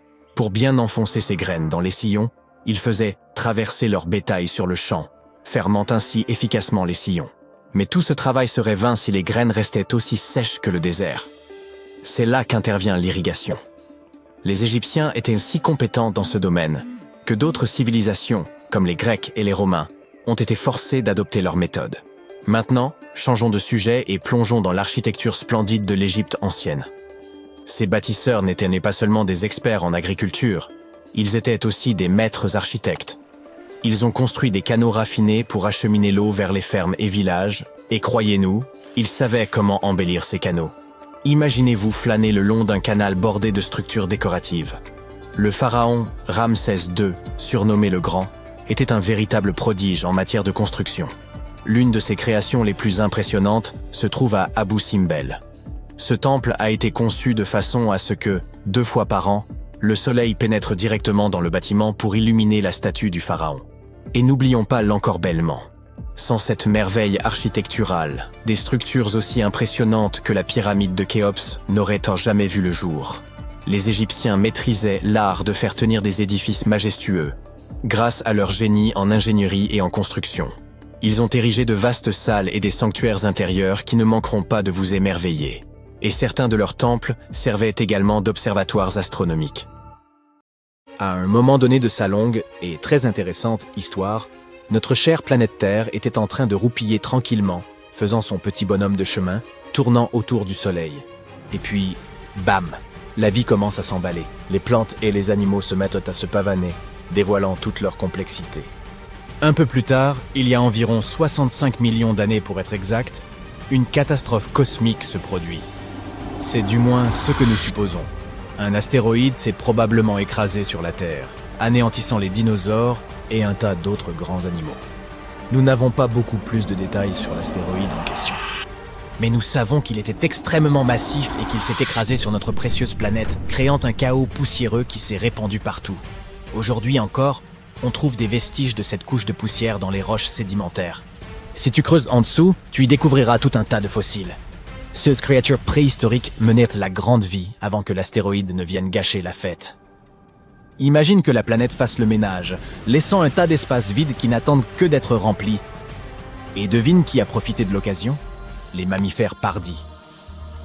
Ces petites créatures à fourrure se sont faites connaître. Mais comment se fait-il que cette catastrophe ait été une si belle opportunité pour eux ? C'est assez simple, en fait. En l'absence de persécuteurs, ils ont grandi, se sont multipliés et ont vu leur population s'étendre. Toutes sortes de mammifères se sont joints à eux pour combler les vides. Primates, rongeurs, bref, toute la bande à fourrure. Nous parlons ici de mammifères placentaires, de marsupiaux et même de mammifères pondant des œufs, ce qui ajoute une sérieuse touche de variété au mélange. Nous aimons considérer les primates comme nos plus proches parents sur Terre. Quelle est leur histoire ? Il y a environ 63 millions d'années, quelques millions d'années après la dernière danse des dinosaures, les primates ont décidé qu'il était temps de se réunir en famille. Ils se sont divisés en 2 groupes. Les haplorhiniens, qui sont devenus les petits et les grands singes que nous connaissons aujourd'hui, et les strepsirhiniens, qui sont devenus les lémuriens et les aïe-aïe. La fête ne s'est pas arrêtée là. Il y a environ 58 millions d'années, les haplorhiniens ont entamé leur propre petite mission. Un invité spécial, le tarsier, a fait son entrée en scène. Avec ses grands yeux parfaits pour toutes sortes de manigances nocturnes. Le tarsier a choisi un chemin différent de celui de ses parents primates, embrassant sa niche unique et évoluant à l'écart. Aujourd'hui encore, le tarsier est le seul primate à se nourrir exclusivement de viande. Ces petits bonshommes ont un goût prononcé pour les insectes, les petits oiseaux, les rongeurs et même les lézards. Mais ce n'est pas tout ce qui les rend uniques. Leurs yeux sont 2 fois plus grands que leur cerveau. Leur tête peut aussi effectuer une pirouette de 180 degrés, comme un hibou. Grâce à leurs caractéristiques, les tarsiers sont les véritables rois et reines de la nuit. Grâce à leur super pouvoir de repérage des ultrasons, ils peuvent détecter leur proie instantanément. De plus, leurs pattes et leurs pieds sont tels des ressorts, toujours prêts à les faire bondir. Ils possèdent un os spécial de la cheville, le tarse, qui leur permet d'effectuer des sauts de proportions épiques. D'où leur nom, si tu te posais la question. Mais laissons ces petites créatures se reposer et revenons à notre histoire. Il y a environ 55 millions d'années, la Terre a monté le thermostat, littéralement. Cette chaleur s'est avérée un peu trop difficile à supporter pour de nombreuses créatures et plantes des profondeurs de l'océan, et elles ont tiré leur révérence. Mais chaque fin est toujours le commencement d'autre chose, n'est-ce pas? Les mammifères océaniques connus sous le nom de cétacés y ont vu leur chance et l'ont saisi. Ils se sont engouffrés dans 16 niches vides et se sont rendus maîtres des mers. Dans cette catégorie de créatures, on retrouve la baleine bleue et le dauphin. Un primate particulier a fait son apparition il y a environ 47 millions d'années. Les scientifiques appellent aujourd'hui affectueusement le fossile de cette créature Ida. Cette petite merveille a fait sensation, car elle a d'abord été présentée comme le chaînon manquant de l'évolution humaine. Mais voici la partie la plus hilarante. Il s'est avéré qu'Ida ne faisait pas partie des haplorhiniens à nez sec, mais plutôt des strepsirhiniens à nez humide. Il y a 40 millions d'années, un autre événement majeur s'est produit dans le monde des primates. Les singes du Nouveau Monde, nos lointains cousins, ont décidé d'emprunter un chemin différent et de se détacher de notre lignée de singes de l'Ancien Monde. Ils ont pris leurs affaires et sont partis à la conquête de l'Amérique du Sud, où ils vivent encore aujourd'hui. Quelle est la différence entre les deux, me diras-tu? Eh bien, un élément crucial les distingue. Les singes de l'Ancien Monde avaient les narines orientées vers le bas. Il y a environ 25 millions d'années, une autre bande de singes est entrée en scène. Ceux-ci avaient une particularité, ils n'avaient pas de queue. Ces créatures uniques allaient redevenir nos plus proches parents. Il s'agit des singes et des grands singes, des mecs cool qui partagent avec nous un grand nombre de similitudes génétiques. Le premier singe à s'être libéré de cette folie simiesque est le gibbon. Il y a environ 18 millions d'années que ce petit acrobate a fait son entrée sur scène. Quelques millions d'années plus tard, les grands singes se sont également joints à eux. Les orang-outans auront été les pionniers, s'aventurant dans les régions sauvages du sud de l'Asie. Nous nous rapprochons de plus en plus du présent. Il y a 7 millions d'années, les grands singes ont pris un tournant significatif sur la route de l'évolution. L'une des voies menait à nos ancêtres, les futurs Homo sapiens, tandis que l'autre conduirait aux chimpanzés et aux bonobos. Ces deux branches de primates sont restées soudées pendant quelques millions d'années avant de prendre des chemins différents. Il y a 5 ou 6 millions d'années, un singe a changé la donne. L'Ardipithèque a fait son entrée dans l'histoire de notre évolution. Il possédait un talent très particulier, la bipédie. En effet, il s'agissait là de l'un des premiers singes à marcher sur 2 pieds, ce qui a probablement suscité la plus grande circonspection de la part de 16 compagnons primates. Les véritables vedettes, cependant, sont arrivés il y a environ 4 millions d'années. C'est l'équipe des Australopithèques, les premiers membres de la sous-tribu des Hominina, notre tribu à nous. Qu'est-ce qui les rendait si spéciaux? Eh bien, probablement le fait qu'ils soient venus aussi bien équipés, d'outils en pierre, pour être précis. Il semble qu'à un moment donné de leur évolution, ces astucieux primates aient commencé à utiliser la pierre pour se faciliter la vie. Maintenant, voici un tournant crucial de notre l'histoire. Il y a environ 2 millions d'années, nos ancêtres ont été confrontés à une famine de grande ampleur. La survie du plus fort était alors le mot d'ordre, et 2 stratégies ont vu le jour. Le premier groupe a opté pour des mâchoires plus puissantes, ce qui lui a permis de mâcher des aliments coriaces comme les noix. Le second groupe a eu une toute autre idée. Il a opté pour des mâchoires plus faibles, mais des cerveaux plus gros. Il voulait avoir accès à une plus grande variété d'aliments. Évidemment, c'est le groupe au cerveau le plus développé qui l'a emporté. Et c'est là que notre équipe entre en jeu. Il y a environ 2,5 millions d'années, un type de primate surnommé l'homme habile a marqué l'histoire. Ces créatures intelligentes avaient un plus gros cerveau et savaient comment utiliser ces neurones à bon escient. Puis, il y a environ 1,9 million d'années, une nouvelle étoile est apparue au firmament, l'Homo erectus. Ces créatures ne se contentèrent pas de marcher debout. Elles avaient aussi un cerveau presque 2 fois plus gros que celui de l'Homo habilis d'antan. Ils ont pris le monde par surprise, en devenant les premiers de nos ancêtres à s'aventurer hors du continent africain. Ils savaient même apprivoiser le feu. Il y a environ 700 000 ans, le monde a ensuite connu une révolution culinaire, lorsque les premières traces de cuisine sont apparues.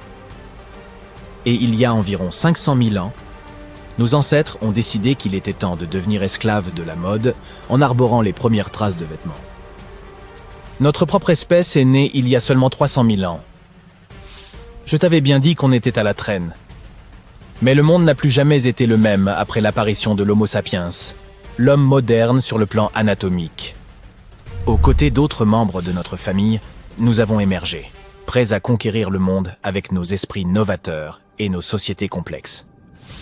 Le cheminement exact de notre évolution reste un peu mystérieux. Mais ce dont nous sommes sûrs, c'est que les Néandertaliens se sont joints à la fête à un moment ou à un autre. L'essor de l'Homo sapiens s'est accompagné d'un développement des capacités linguistiques. Le langage moderne serait apparu presque en même temps que notre espèce.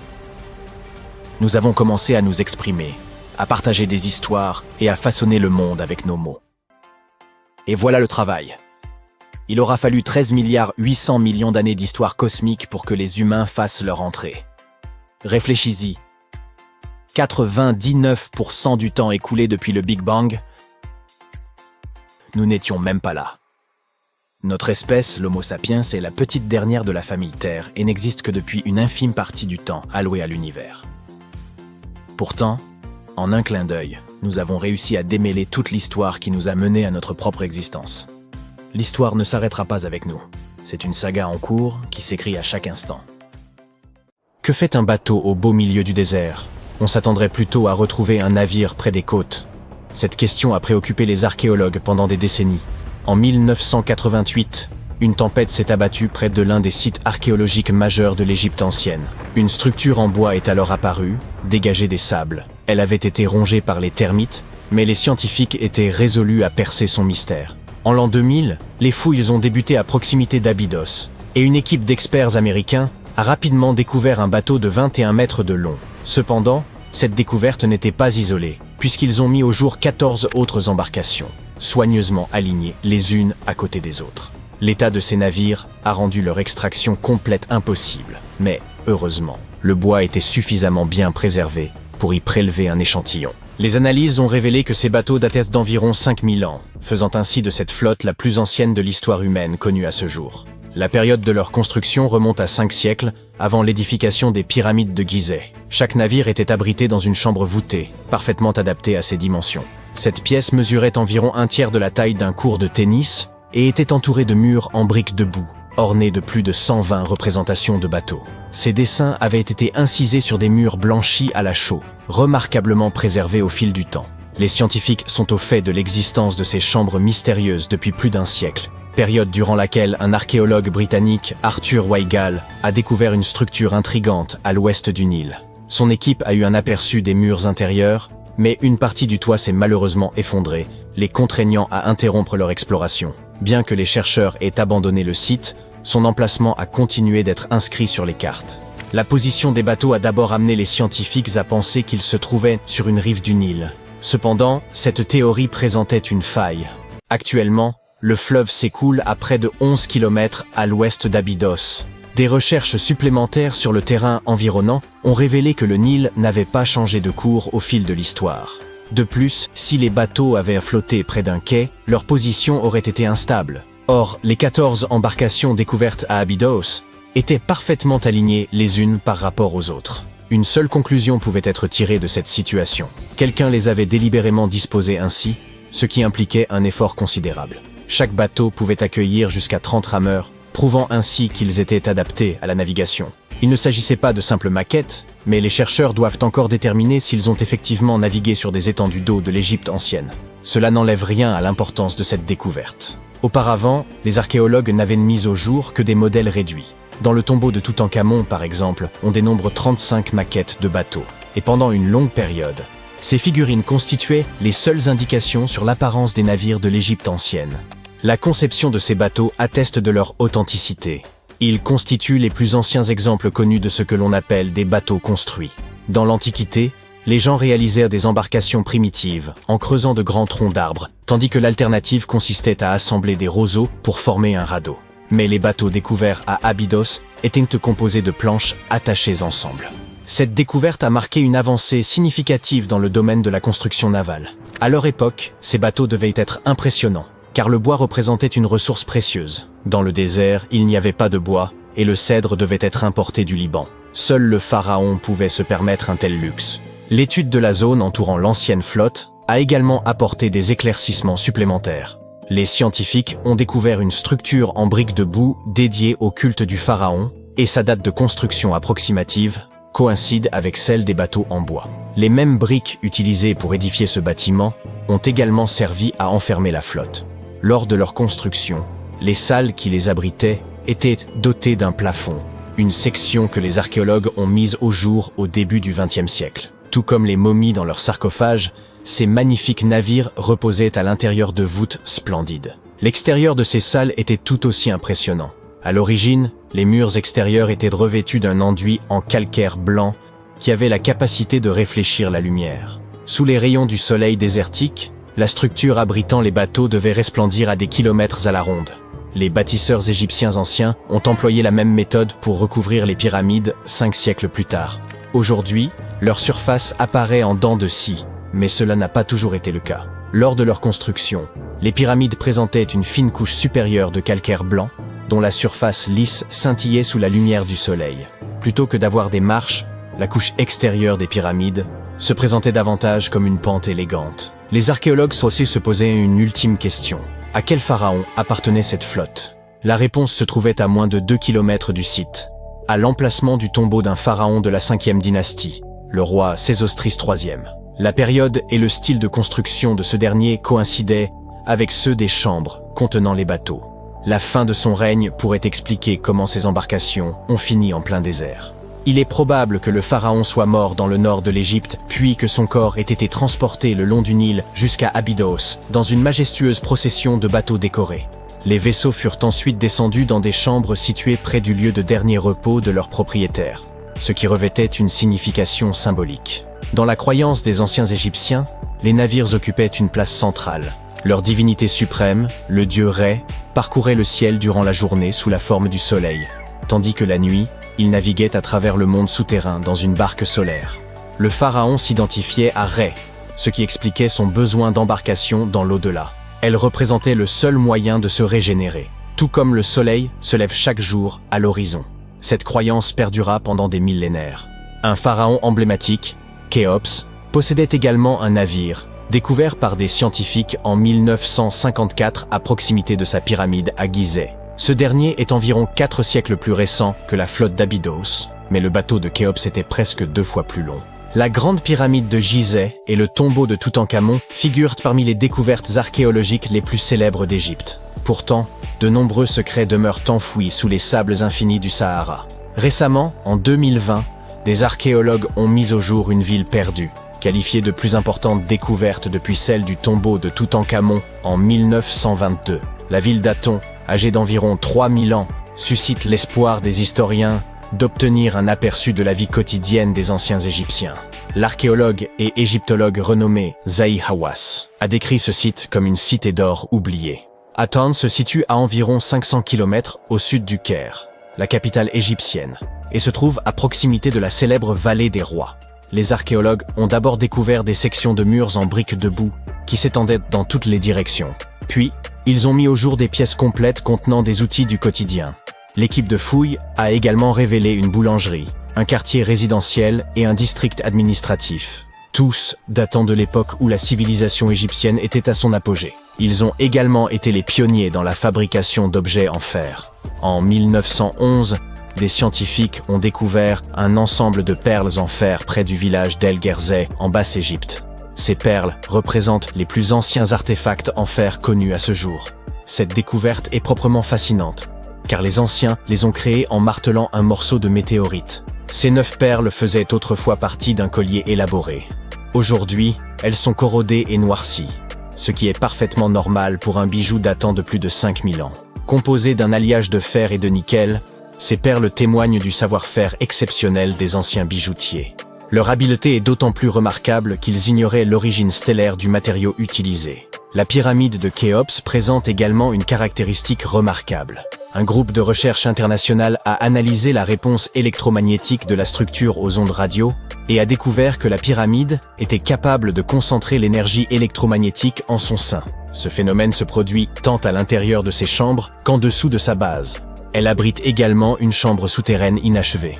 Il semble que cette réponse électromagnétique soit liée aux propriétés du calcaire, le principal matériau utilisé dans la construction de la Grande Pyramide. Les résultats de cette recherche pourraient avoir des applications pratiques, notamment en vue d'améliorer le fonctionnement des cellules solaires et des nanocapteurs.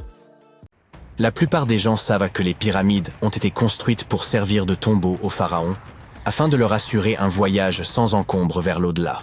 La grande pyramide de Gizeh, par exemple, a été construite pour le pharaon Khéops. Mais ce que la plupart des gens ignorent, c'est que cette tradition de construction de pyramides a commencé ici même, avec la pyramide à degrés de Djéser, il y a environ 4700 ans. Cette structure massive a été construite pour le pharaon Djéser, un souverain de la 3e dynastie égyptienne. Elle s'élève sur 6 niveaux au-dessus du sol et mesure environ 60 mètres de haut. Aujourd'hui, nous la considérons comme un projet architectural phénoménal. Mais pour les anciens Égyptiens, la pyramide à degrés de Djéser représentait plutôt une vaste expérience. Un essai, si l'on peut dire, destiné à perfectionner leurs compétences en matière de construction, avant de passer à des pyramides encore plus ambitieuses.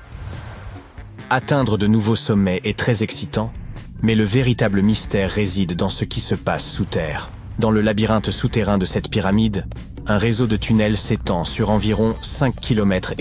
Certains chercheurs pensent que ces tunnels pourraient avoir fait partie d'un système d'adduction d'eau très sophistiqué, et cela pourrait changer complètement notre vision de la construction des pyramides. Parlons de ce complexe massif situé à Saqqara. Autour de la pyramide, il y a ce qu'on appelle une douve sèche, une tranchée continue qui fait environ 50 mètres de large et près de 3 km de long. Elle forme une sorte de rectangle autour de la pyramide. Cette tranchée a une profondeur moyenne d'une vingtaine de mètres. Si l'on additionne toute la terre et la roche creusée pour créer cette douve, cela représente environ 10 fois le volume de la pyramide elle-même. Pendant longtemps, les gens ont pensé que cette tranchée n'était rien d'autre qu'une immense carrière, un endroit où l'on avait extrait de la pierre et de l'argile pour construire la pyramide à degrés. C'est logique, non?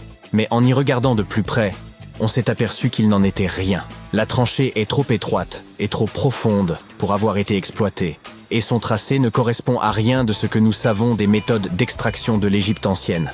De plus, certaines sections de la tranchée sont recouvertes d'un plafond rocheux, ce qui aurait rendu son utilisation comme carrière pratiquement impossible. Une théorie suggère que la douve sèche avait une signification spirituelle. Il s'agissait peut-être d'un lieu sacré, où les âmes des nobles se réunissaient pour servir le roi défunt dans l'au-delà. Des niches dans les murs évoquent bien cette fonction spirituelle. Mais la plupart des chercheurs pensent qu'elle n'a été développée que bien plus tard, longtemps après la construction du complexe. Alors, à quoi la douve servait-elle vraiment? En 2020, un chercheur a émis une idée assez intrigante.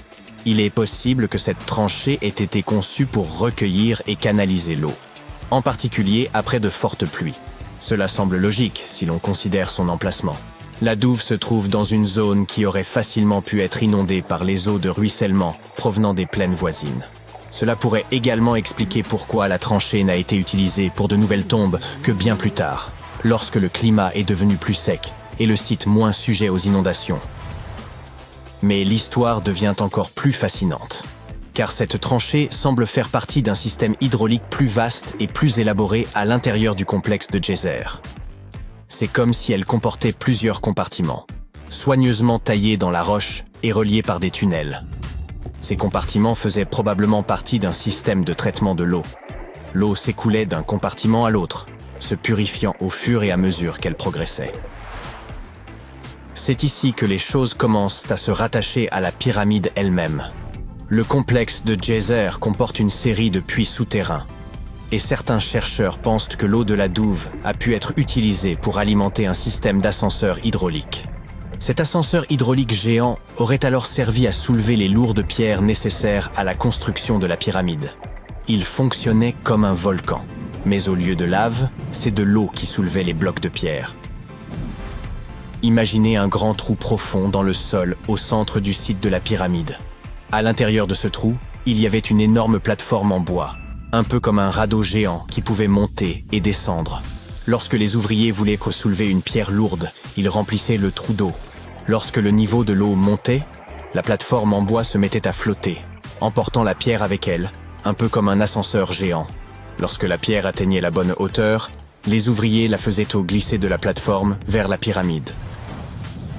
L'idée, c'est que l'eau de la tranchée, après avoir été nettoyée et filtrée, se serait écoulée dans ces puits.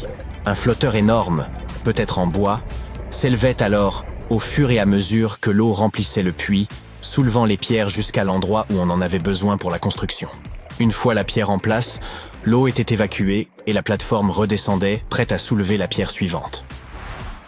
Ce système de levage hydraulique sophistiqué aurait pu changer la donne, rendant l'ensemble du processus de construction beaucoup plus rapide et efficace, et permettant d'économiser de la main-d'œuvre. C'est comme si les anciens Égyptiens avaient déjà adopté la notion selon laquelle travailler plus intelligemment vaut mieux que travailler plus durement. Mais bien sûr, tout le monde n'est pas d'accord avec cette théorie. Certains experts affirment que la zone où a été construite la pyramide à degrés de geyser n'aurait pas pu fournir suffisamment d'eau. Les pluies étaient assez rares pour entretenir un système hydraulique aussi élaboré. La théorie principale suggère qu'il y avait peut-être un lac à proximité qui se serait rempli après chaque période de pluie et qui aurait fourni l'eau dont le complexe avait besoin pour son système hydraulique. Or, aucun écrit de l'Égypte ancienne ne fait mention d'un tel lac. Il s'agit donc plus d'une hypothèse que d'une réalité. Et puis, il y a la question du travail lui-même. Vous vous souvenez que j'ai dit que cette méthode aurait pu permettre aux anciens bâtisseurs d'élever des pierres avec beaucoup moins d'efforts? Ce n'est peut-être pas tout à fait vrai. Selon certains experts, la construction de ce dispositif aurait nécessité beaucoup plus de travail que le simple déplacement des blocs de pierre nécessaires à l'édification du monument. Et n'oublions pas que la pyramide à degrés de Djéser est relativement petite comparée à celles qui ont suivi. Les pierres utilisées pesaient en moyenne 300 kg chacune, ce qui n'est rien comparé aux blocs de plus de 2,5 tonnes utilisés plus tard pour la pyramide de Khéphren. S'il nous faut complètement écarter cette théorie de l'ascenseur hydraulique, il nous reste à expliquer comment cette pyramide a été construite. Pour répondre à cette question, nous devons revenir un peu en arrière et parler des plans d'origine. Avant que la tombe de Djéser ne devienne une pyramide, l'idée était de construire un simple mastaba. Ce type de tombeau était assez courant dans les périodes antérieures. Une structure rectangulaire à toit plat avec des côtés inclinés. Mais une fois le mastaba original terminé, ils auraient décidé de l'agrandir un peu en ajoutant quelques couches supplémentaires. Ils auraient ensuite ajouté d'autres couches jusqu'à ce que la construction atteigne 6 niveaux distincts, chacun plus petit que le précédent.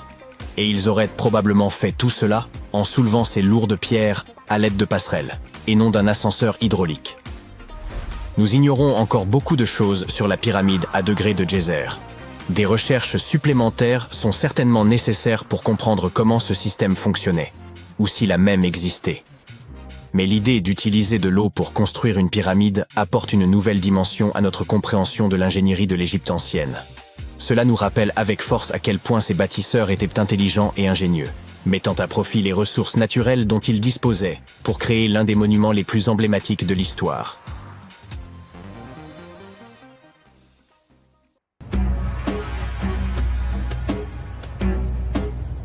Ce n'est pas le décor de Dune, mais une véritable cité désertique située au Niger. Djado a sans doute été édifié par le peuple nomade des Sao et regorge de Ksar, des maisons fortifiées de faites de sel et d'argile, dotées de murs imposants et de passages secrets. Perchée au cœur du désert, elle constituait autrefois une étape essentielle pour les caravanes transsahariennes, mais elle essaie désormais un repère pour les contrebandiers et les bandits. L'accès y est interdit depuis 2002 en raison de sa dangerosité. Et l'origine des Ksar demeure nimbée de mystère. Aucune étude archéologique n'a été menée, laissant de nombreuses questions sans réponse. Même aujourd'hui, les sables changeants révèlent et dissimulent des parties de ces anciennes ruines, alimentant les spéculations sur ce qui pourrait encore être caché sous le désert.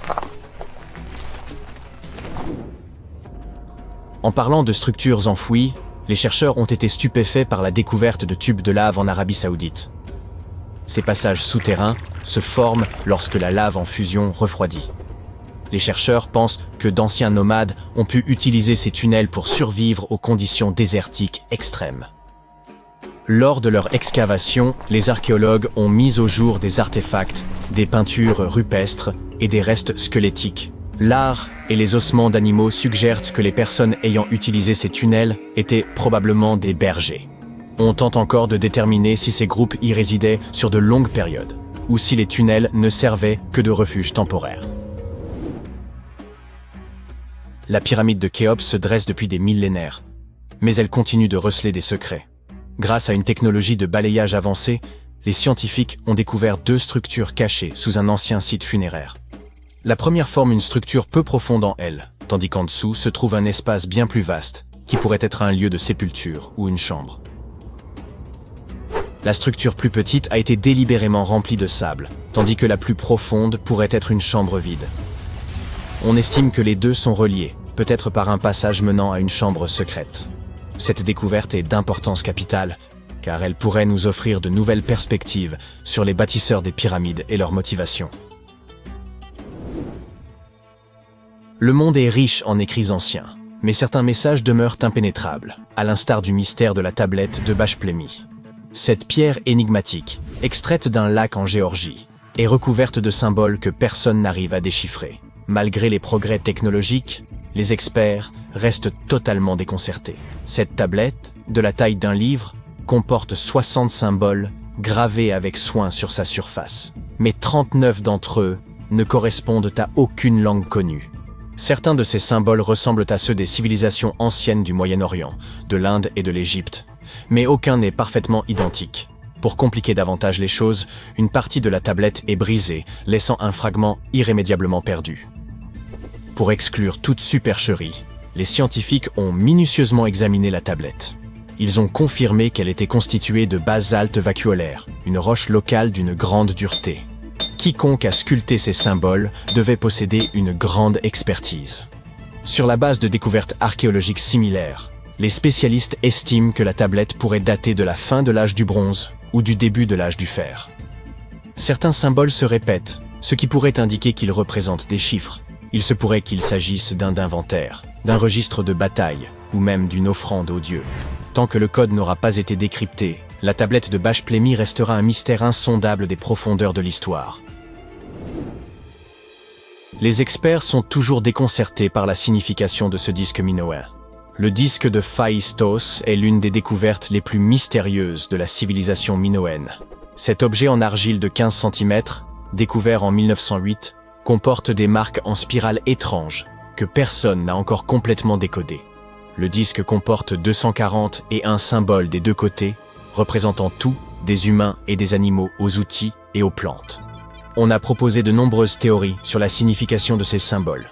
Certains pensent qu'il pourrait s'agir d'une forme archaïque de grec, d'autres y voient une prière ou un hymne, et certains croient même que cela pourrait être une lettre d'un roi d'Anatolie adressée à un souverain grec. Voyons qui sera le premier à résoudre ce mystère.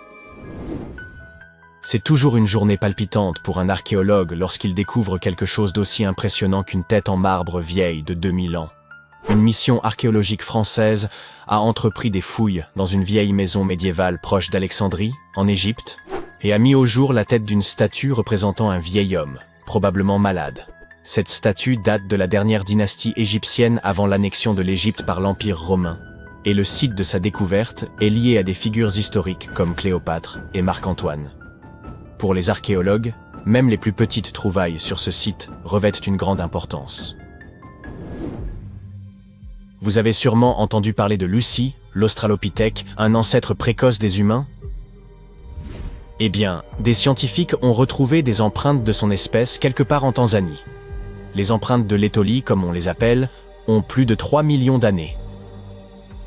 La piste s'étire sur 27 mètres et comprend environ 70 empreintes, laissées par un groupe d'humains primitifs ayant traversé des cendres volcaniques humides. Ce qui est fascinant, c'est que ces premiers humains marchaient déjà sur 2 pieds, comme nous, sans être courbés comme des singes. L'espacement rapproché des empreintes montre qu'ils avaient probablement des jambes et une foulée plus courte que la nôtre aujourd'hui. Dans un ancien temple égyptien, des archéologues ont découvert un sanctuaire d'apparence banale. Un lieu dédié aux faucons et à 2 divinités. L'une d'elles avait une tête de faucon, tandis que l'autre portait une couronne ornée d'un disque solaire et des cornes de vache. Mais la découverte la plus intrigante était une inscription qui disait « Il est inapproprié de faire bouillir une tête ici ». Au centre du sanctuaire, 15 faucons sans tête étaient soigneusement disposés sur un piédestal, probablement en offrande à la divinité analogue. Une théorie avance que les oiseaux ont d'abord été bouillis, peut-être pour retirer leurs plumes, avant d'être placés dans le sanctuaire, conformément à la règle étrange gravée dans la pierre. Les archéologues ont également retrouvé à proximité un harpon en fer de 33 cm. Sa fonction exacte reste inconnue, bien que le sanctuaire contienne également des restes de poissons, de mammifères et d'œufs d'oiseaux, ce qui suggère que les rituels incluaient peut-être des festins. Et parlant de l'Égypte antique, voici Hathor. Les scientifiques l'ont nommé d'après la déesse égyptienne de la maternité, de la musique et du chant. Cette statue en bois, exposée au Metropolitan Museum of Art de New York, était vue comme un simple objet décoratif jusqu'à ce qu'un secret surprenant soit révélé. En utilisant une machine à rayons X, les experts ont découvert un mécanisme à l'intérieur, avec des poulies et des axes reliant son épaule à sa jambe gauche. Lorsqu'il est activé, le système permet à sa main de monter et de descendre, une véritable prouesse d'ingénierie vieille de plus de 3000 ans. Cette statue a été façonnée durant le Moyen Empire égyptien, vers 1800 avant notre ère, et est souvent comparée aux automates du 19e siècle, en raison de sa conception avancée. Il est probable que la statue ait été utilisée lors de cérémonies religieuses, symbolisant le rôle d'Hathor dans les arts. Les traits d'Hathor sont finement peints et accentués de feuilles d'or, ce qui laisse à penser que les Égyptiens possédaient une compréhension précoce de l'automatisation et de l'ingénierie mécanique. La fonction de la statue pourrait être liée à des rituels dans les temples où la musique et la danse occupèrent une place centrale dans les cultes. Une découverte inattendue a eu lieu dans le nord du Koweït, où une équipe polono-koweïtienne a déterré une statue mystérieuse vieille de 7500 ans. Cette statue présente un crâne allongé, sans bouche, des yeux étroits et un nez aplati. Elle est qualifiée de figurine ophidienne, nommée d'après le grec pour serpent, et elle aurait été fabriquée par la culture obéide, une civilisation réputée pour son savoir-faire en poterie. Bien que le rôle exact de cette étrange statue reste inconnu, il est possible qu'elle ait été liée à des rituels ou à des pratiques symboliques.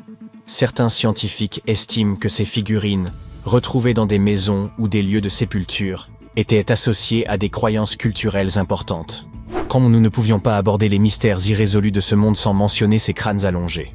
Dans le désert péruvien, des chercheurs ont mis au jour 5 squelettes anciens, dont 2 présentaient des crânes allongés de façon artificielle. Bien que la déformation crânienne ait été courante dans diverses cultures, ces crânes échappent à toute explication. Les légendes locales évoquent les gentils, une mystérieuse race bannie sous terre par les dieux. Certains affirment que ces crânes représenteraient cette race. D'autres pensent qu'il s'agit d'une anomalie génétique. Théorie confirmée par la découverte d'un crâne de nourrisson, bien trop grand pour avoir été modifié artificiellement.